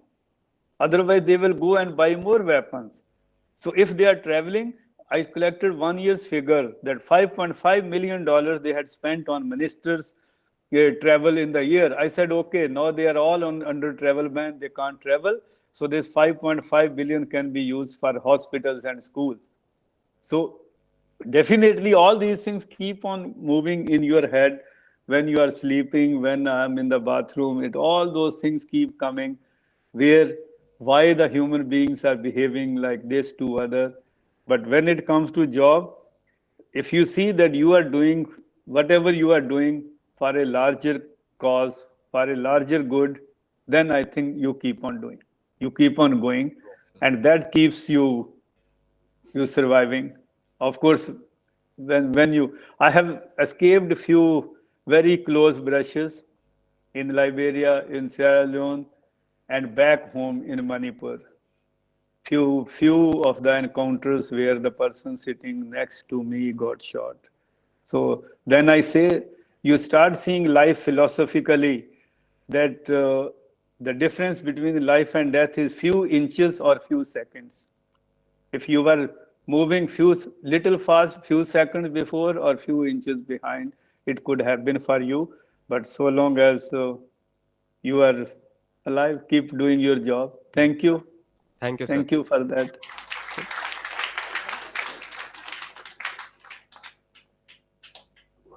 Thank you, sir. Do you have time for one last question from one of my... No, please, I kept this for his. Really, I told you that for students, I always have priority. So it's your time. What is the next one? Because for students, I'm available. I can continue as long as you want because I kept my calendar free for this forenoon. Even when I was on leave in India last month, I just returned only this month on 11th March. So I spoke in Ludhiana University and even in Amritsar in my old college and all. And it always goes longer. So when I'm talking to the students and faculty, because ultimately faculty shape them. And I must congratulate the faculty that your school, Tunbridge School, is doing wonderful. So all you deserve credit for that. Please go ahead. As long as you have questions, I'm there. Good afternoon, everyone. My name is Kaden Noble, and my question today to Shri Harjit Sandhu sir is this. So, sir, you said that you saw children. I'm 12 and a half years old. So, you said that you saw children my age picking up guns and using them. So, why did they get into these habits and how to get them out of them? Thank you so much, Kajan. You are 12 years old and you look like you are same size underground also, because the question is so absolutely relevant to your age and relevant to this group. Let me give you example from Sierra Leone. I have the picture of that child also in that, but sometimes showing pictures is not, because it is protected, then they say, oh, my picture was shown. Let me, in Sierra Leone, when RUF, you must have, you can check RUF, Revolutionary United Front of Sierra Leone. It was one of the group which they were very friendly with Charles Taylor of Liberia, and they were the kids who actually had taken our Indian Armed Armies battalion hostage and kept them confined. Subsequently, some of them were brought in DDR, demobilization and reintegration into the... I have pictures where we demolished some of the guns. This one child particularly, thankfully, he spoke English, so I did not have to get interpreter. Because sometimes when you get interpreter, the real emotional feelings are lost. This boy was exactly 12 years old when he had surrendered for this DDR program to be rehabilitated. I started speaking to him. In 1 year, what did he do? So your age. My first question was, have you killed anybody in this conflict? He said, yes, many. How many? I have lost count. But how you got this? He said, when he was in a school, this is the worst part of humanity, these rebels, when they went there. They were going to the school and they were picking all the kids from there, lined up and bringing them for recruitment. Each one of them. They are kept in the camp. They are given drugs. It is not our like heroin or smack or what you call, there are some leaves in that area which have those intoxication, cut leaves. So they give them to keep chewing. So whole day they are chewing and then give them some more drug. So these kids are heavily drugged. So they don't know what they are doing. Heavily drugged, and then they are shown movies in the evening, starting with the Rambo style movies. You know, all those Hollywood movies where they pick up the gun and start killing. This is American culture. Some when they go, they say, "Oh, I'm going to kick some ass," because that is the type of wording they pick up from those movies. So they are shown after drugs. They are shown those movies where they are shooting around. So after a few days, under heavy influence, when they know, and then they are given guns and they are asked to fire on targets, they pick up. Children pick up very quickly. If I am to learn a new thing, it will take me time.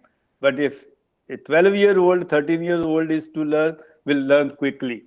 So then children are, the very first thing this boy was told, the very first thing, take this gun, you are committed not to the cause, because how they are mentally brainwashed. He was told, go and kill your parents. This is where your test starts. He was told that if you are true to the cause which you have been indoctrinated over, and mind you, they are not Islamic or something which people sometimes say that jihad or something. It is they were Christians killing other Christians. These were more on the rebels only. So he was told that, look, okay, now you have a cause for our larger cause. Sometimes it is territorial, other thing. Okay, go and kill. He was hesitant. They said, okay, so you are still not yet trained. Otherwise, we will shoot you. He goes and he kills. This is what he told me, and which was verified subsequently, the story. It went into one of our archives. So he went and killed his parents. And after that, floodgates opened. He kept on killing people. And when he surrendered, that time when I asked him, have you any remorse? He could not even look anybody in the eyes. Throughout the conversation, he was looking on the ground, on the floor. Now I'm putting this question to all those people who are selling weapons to them and giving them. Will that boy ever be a normal? I don't know. Because a person who has gone through so much, it will keep on haunting him all the time for the rest of his life. It will keep on haunting him that how many people he killed, starting with his parents.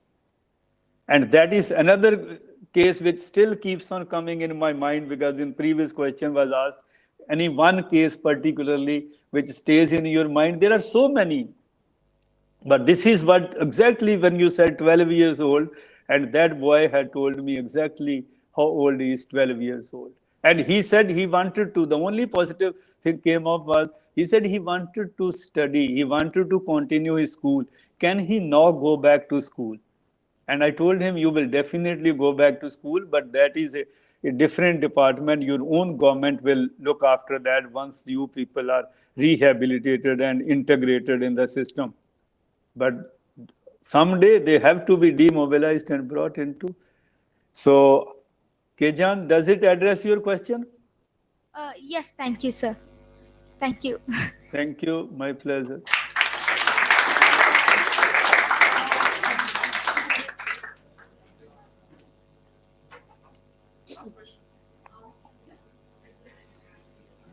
Last question.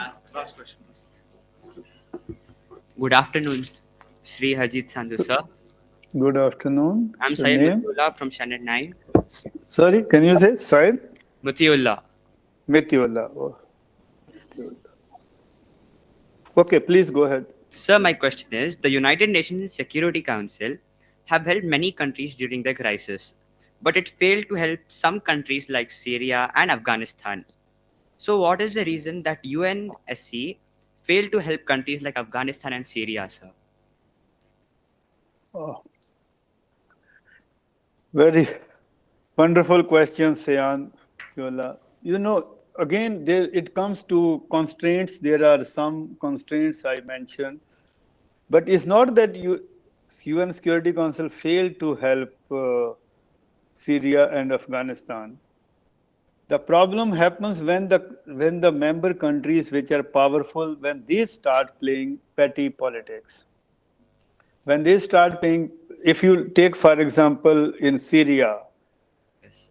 or even Yemen, for example, Syria and Yemen I put together, you didn't name Yemen. But again, it is like these big, powerful people are supporting one side or the other. Americans were supporting the rebels in Syria, and the Russians were supporting Bashar Assad, that Bashar, who was suspected to be involved even in Lebanon's cases also. He has his interest. Then it brings their internal rivalries, Shia versus Sunni. Then even in if you take in Yemen, it is one group is supported by UAE, another is supported by Saudi Arabia. So UN does try to. UN can only UN Security Council or any other organ. The others are, as humanitarian agencies, are giving them food. We are giving them food and they are fighting and killing each other. I have been to Afghanistan, for example, you said in Afghanistan. We are giving food, but cannot even enter every area. There is a place called Mazar-e Sharif. I went there, even in Kandahar, where that Indian Airlines hijacked flight was taken, Kandahar. I went to Kandahar.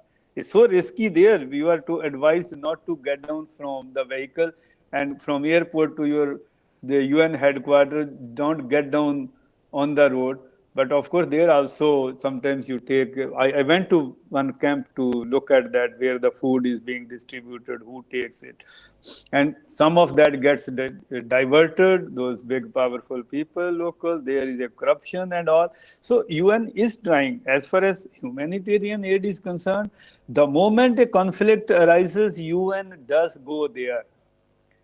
Even in Ukraine, World Food Program has appointed an emergency coordinator. He's my friend from Swiss government, Jacob Kern. He has been appointed as emergency coordinator. He's right there in Ukraine, taking food and ensuring that these people who are coming out, they are given food. But we can only, humanitarian side can do only that much. UN Security Council can pass resolution condemning and then send forces. Then again, if one of the member countries vetoes it. When we were trying to get from India Masood Azhar put as designated terrorist, China was always vetoing that. China did not want. So similar thing, if you want to do anything against Israel, USA will always veto. So these are the constraints under which, but still, despite these constraints, the UN as well as UN Security Council is trying to do as much. If you look at UN Security Council's website and you see their monthly meetings, because their presidency is rotating every month, and monthly meetings, there is a discussion on each conflict situation. And then people are giving their update. So UN is doing, I will only say, it is not sufficient. Afghanistan, for example, Syria is still continuing. Afghanistan, there was some agreement, Doha agreement with the Taliban by USA. Again, UN Security Council is not part of that. So it is done at a bilateral level and with some understanding. And Taliban betrayed them. That time they agreed, we will give women, the girls education, we will do this, that, they can do job. And now they are going back. So again, this one is probably, had America gone through Security Council situation, might have been little different. But this Doha agreement, because American forces wanted to pull out of that. They had suffered enough already. So they wanted to get out of that. So UN could not do more than that. I think as for now I'm no longer working there. So my limited knowledge, I think that is what I can say. They do what maximum they can do. But still it is not sufficient. I agree with you. Okay? Thank you, sir. Okay, Sayan. Thank you.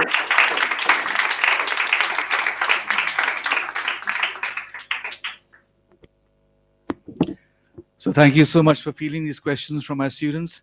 I do apologize for not introducing myself right in the beginning. My name is Kim Noble, and I'm the principal of Tunbridge High School.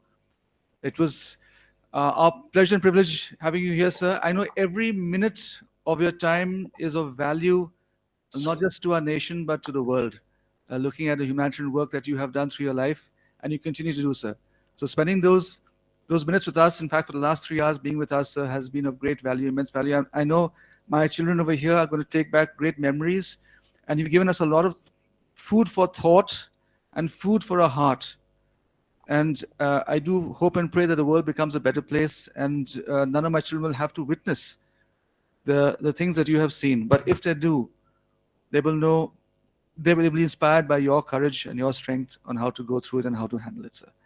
I thank you immensely from the bottom of my heart, and I thank the chairman of PCRI, Priyanshu sir, and all those for making this interaction possible. We'd love to have more time with you, sir, and maybe more occasions that we can spend our time together, sir. Thank you, sir. Thank you so much, Principal Kim Noble. Your name is your name itself is famous already, because Nobel, you have this Alfred Nobel prizes, so you are famous. And then Nobel used to be one of the Secretary Generals of Interpol, Ronald Noble. So your name has already, and the first name Kim also, there have been many famous Kims, Kim Clijsters, tennis player, and there is one Kimberly, her full name is Kimberly Kim Prong. She is a Canadian judge, used to be United Nations ombudsperson. And I'm definitely sure that you are living these two names to absolutely to perfection, because the students you are preparing for that, this is much more noble cause than the name Nobel. So definitely some of these kids will do much better than we could do, because I strongly believe that the next generation is always better than us. So they will definitely do better, and I wish them all the very best. And if you can send me your email, or otherwise I will send it to Priyanshu and he can share it with you. I will send you my presentation on World Food Program, because when we talk of UN, we should not only take UN as peace and security. Of course, peace and security is important for everything, but to make people survive, reduce hunger, poverty, and all. So organizations like UNSCR, World Food Program, UNICEF, they are doing great job. So that WFP presentation I will share with you. You can share with the students. It gives more details about the work of the World Food Program. Thank you very much. And anytime feel free to contact me, and rest assured, I will adjust my plan always to accommodate the students.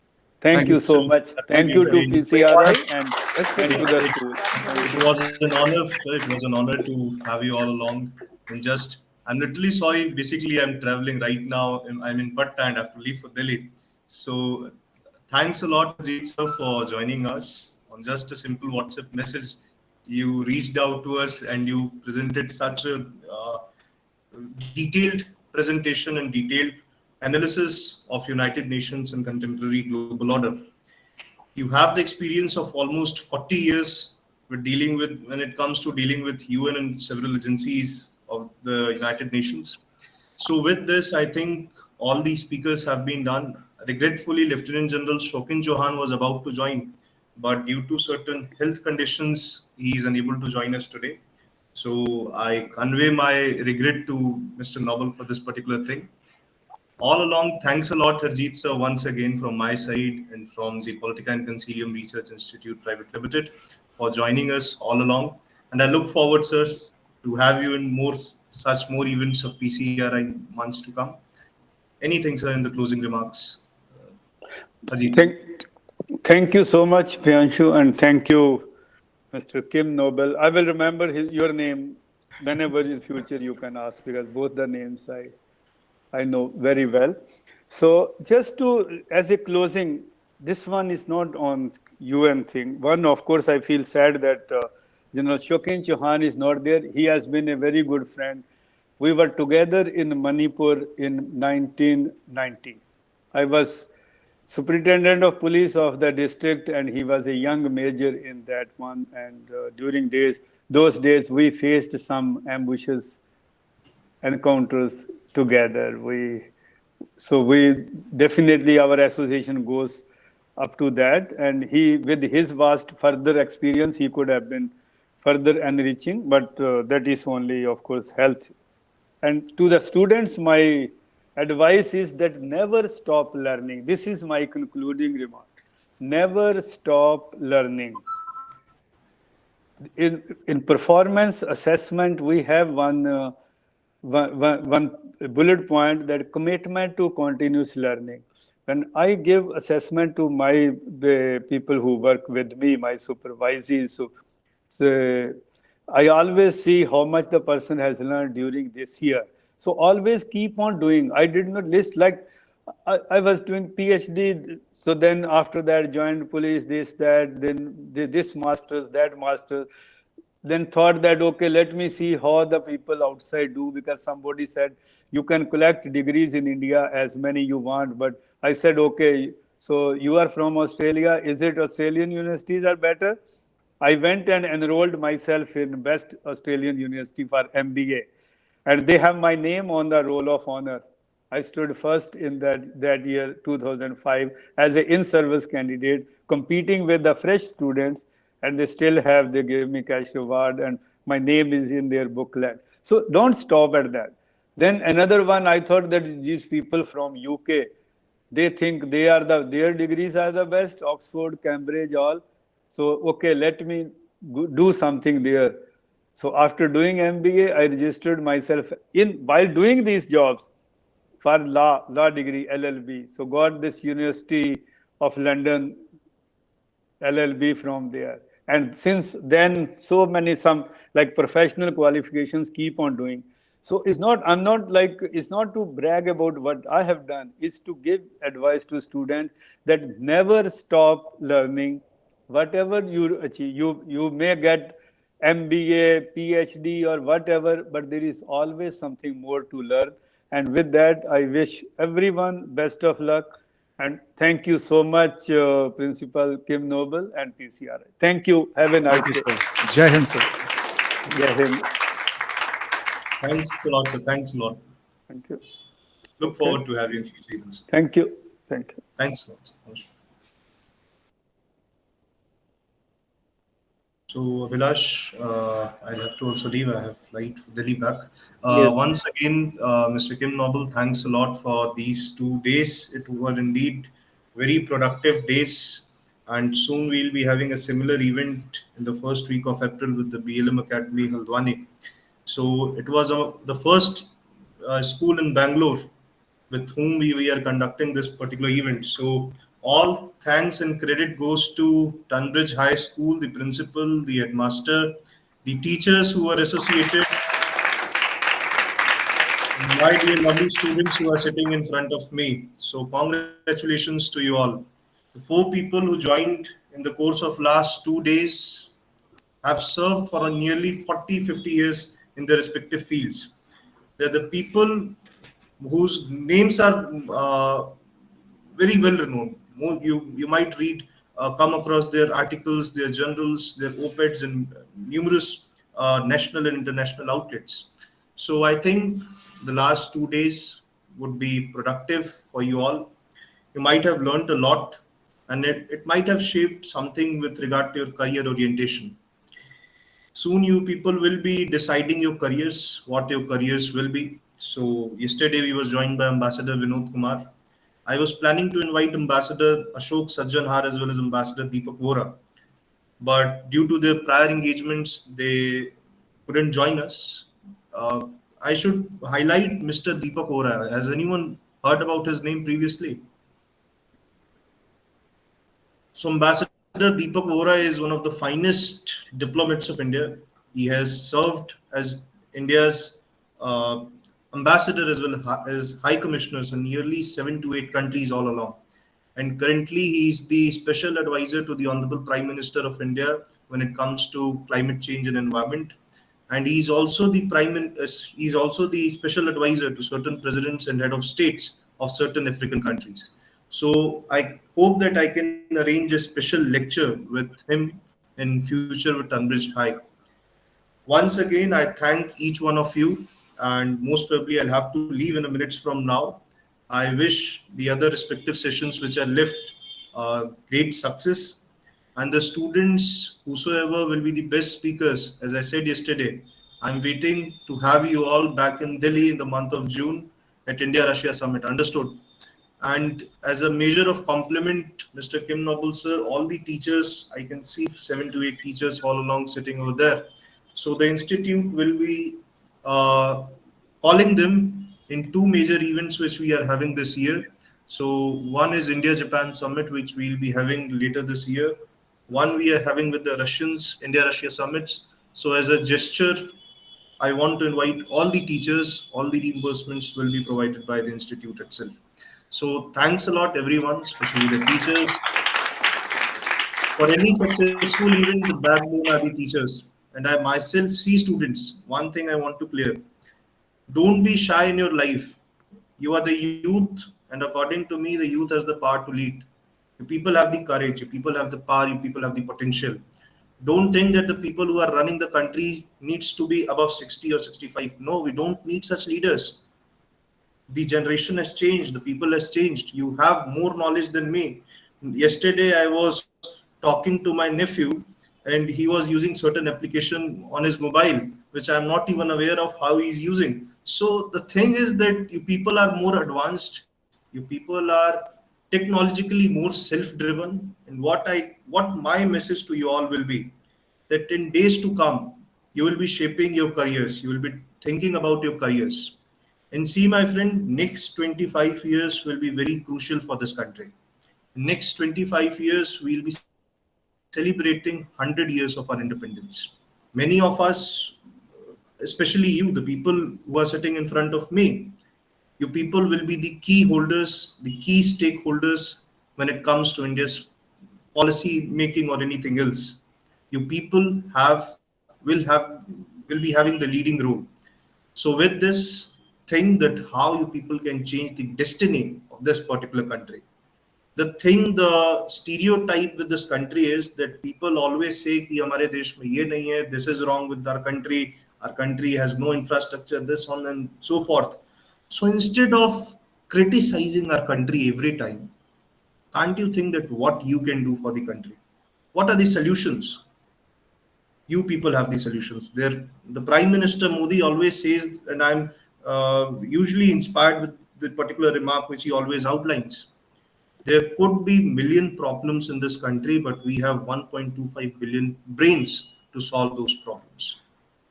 Major CEOs and major MDs of certain companies, certain prominent companies are Indians.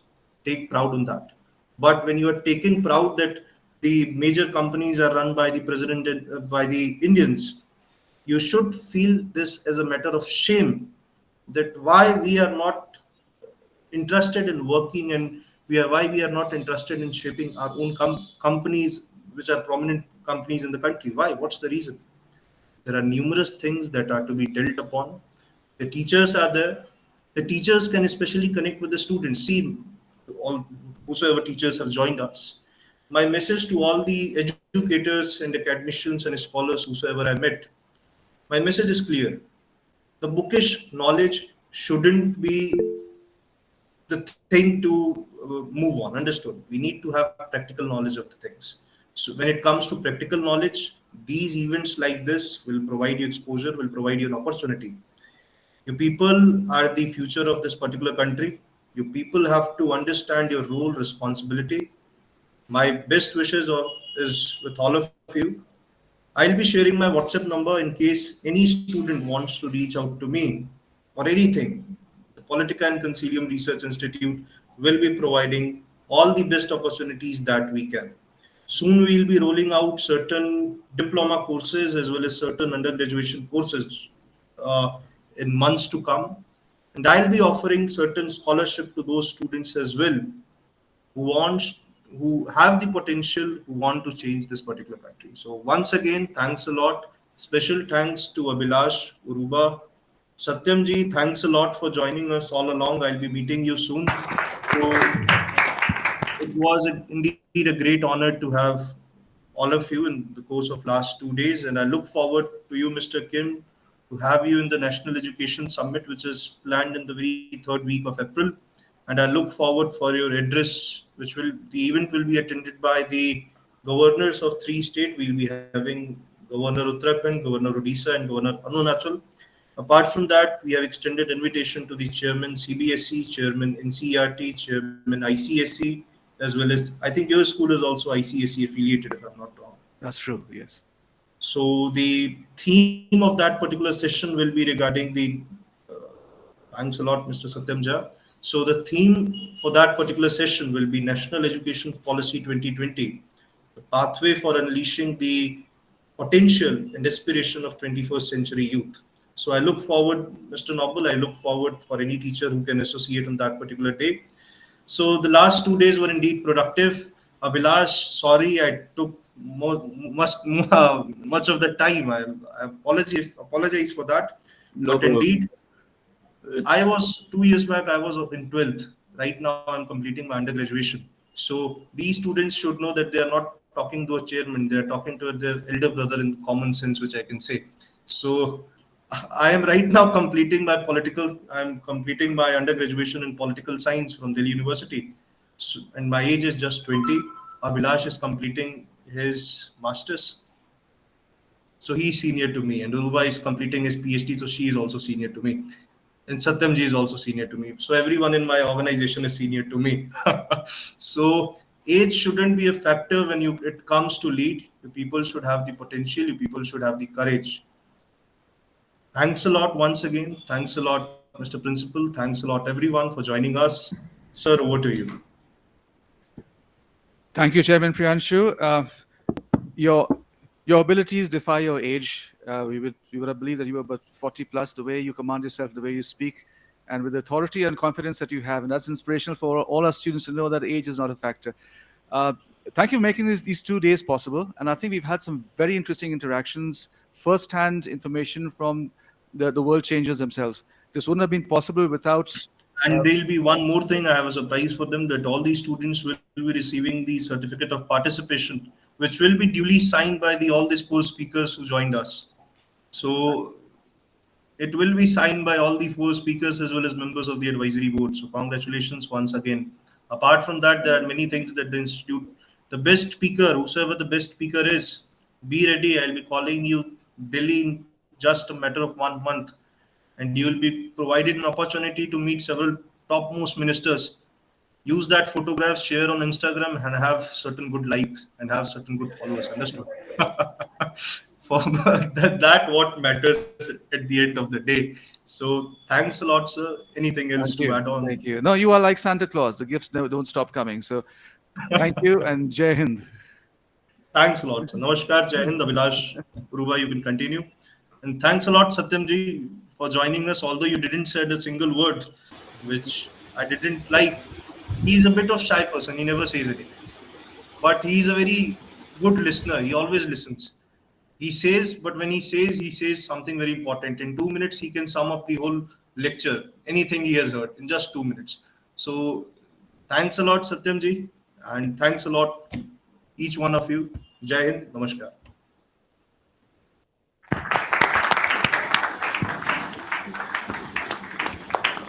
Standing ovation for a person like me. Please be seated down. Please be seated down, especially teachers. You all are my teachers. No standing ovation for a person like me. I haven't achieved anything in my life that I need standing ovation. Thanks a lot. Jai Hind. Namaskar. Abhilash and Uruba, you can continue, please. So, shall we have a 10-minute break for the students, with your permission? Certainly, Abhilash. Would you recommend perhaps we can break for lunch so that we can come back without any other breaks after that? It will be a one and only break. So we'll make the most of it. How much time do you need to have lunch? We don't have 45 minutes. We'll be here till 6 o'clock in the evening.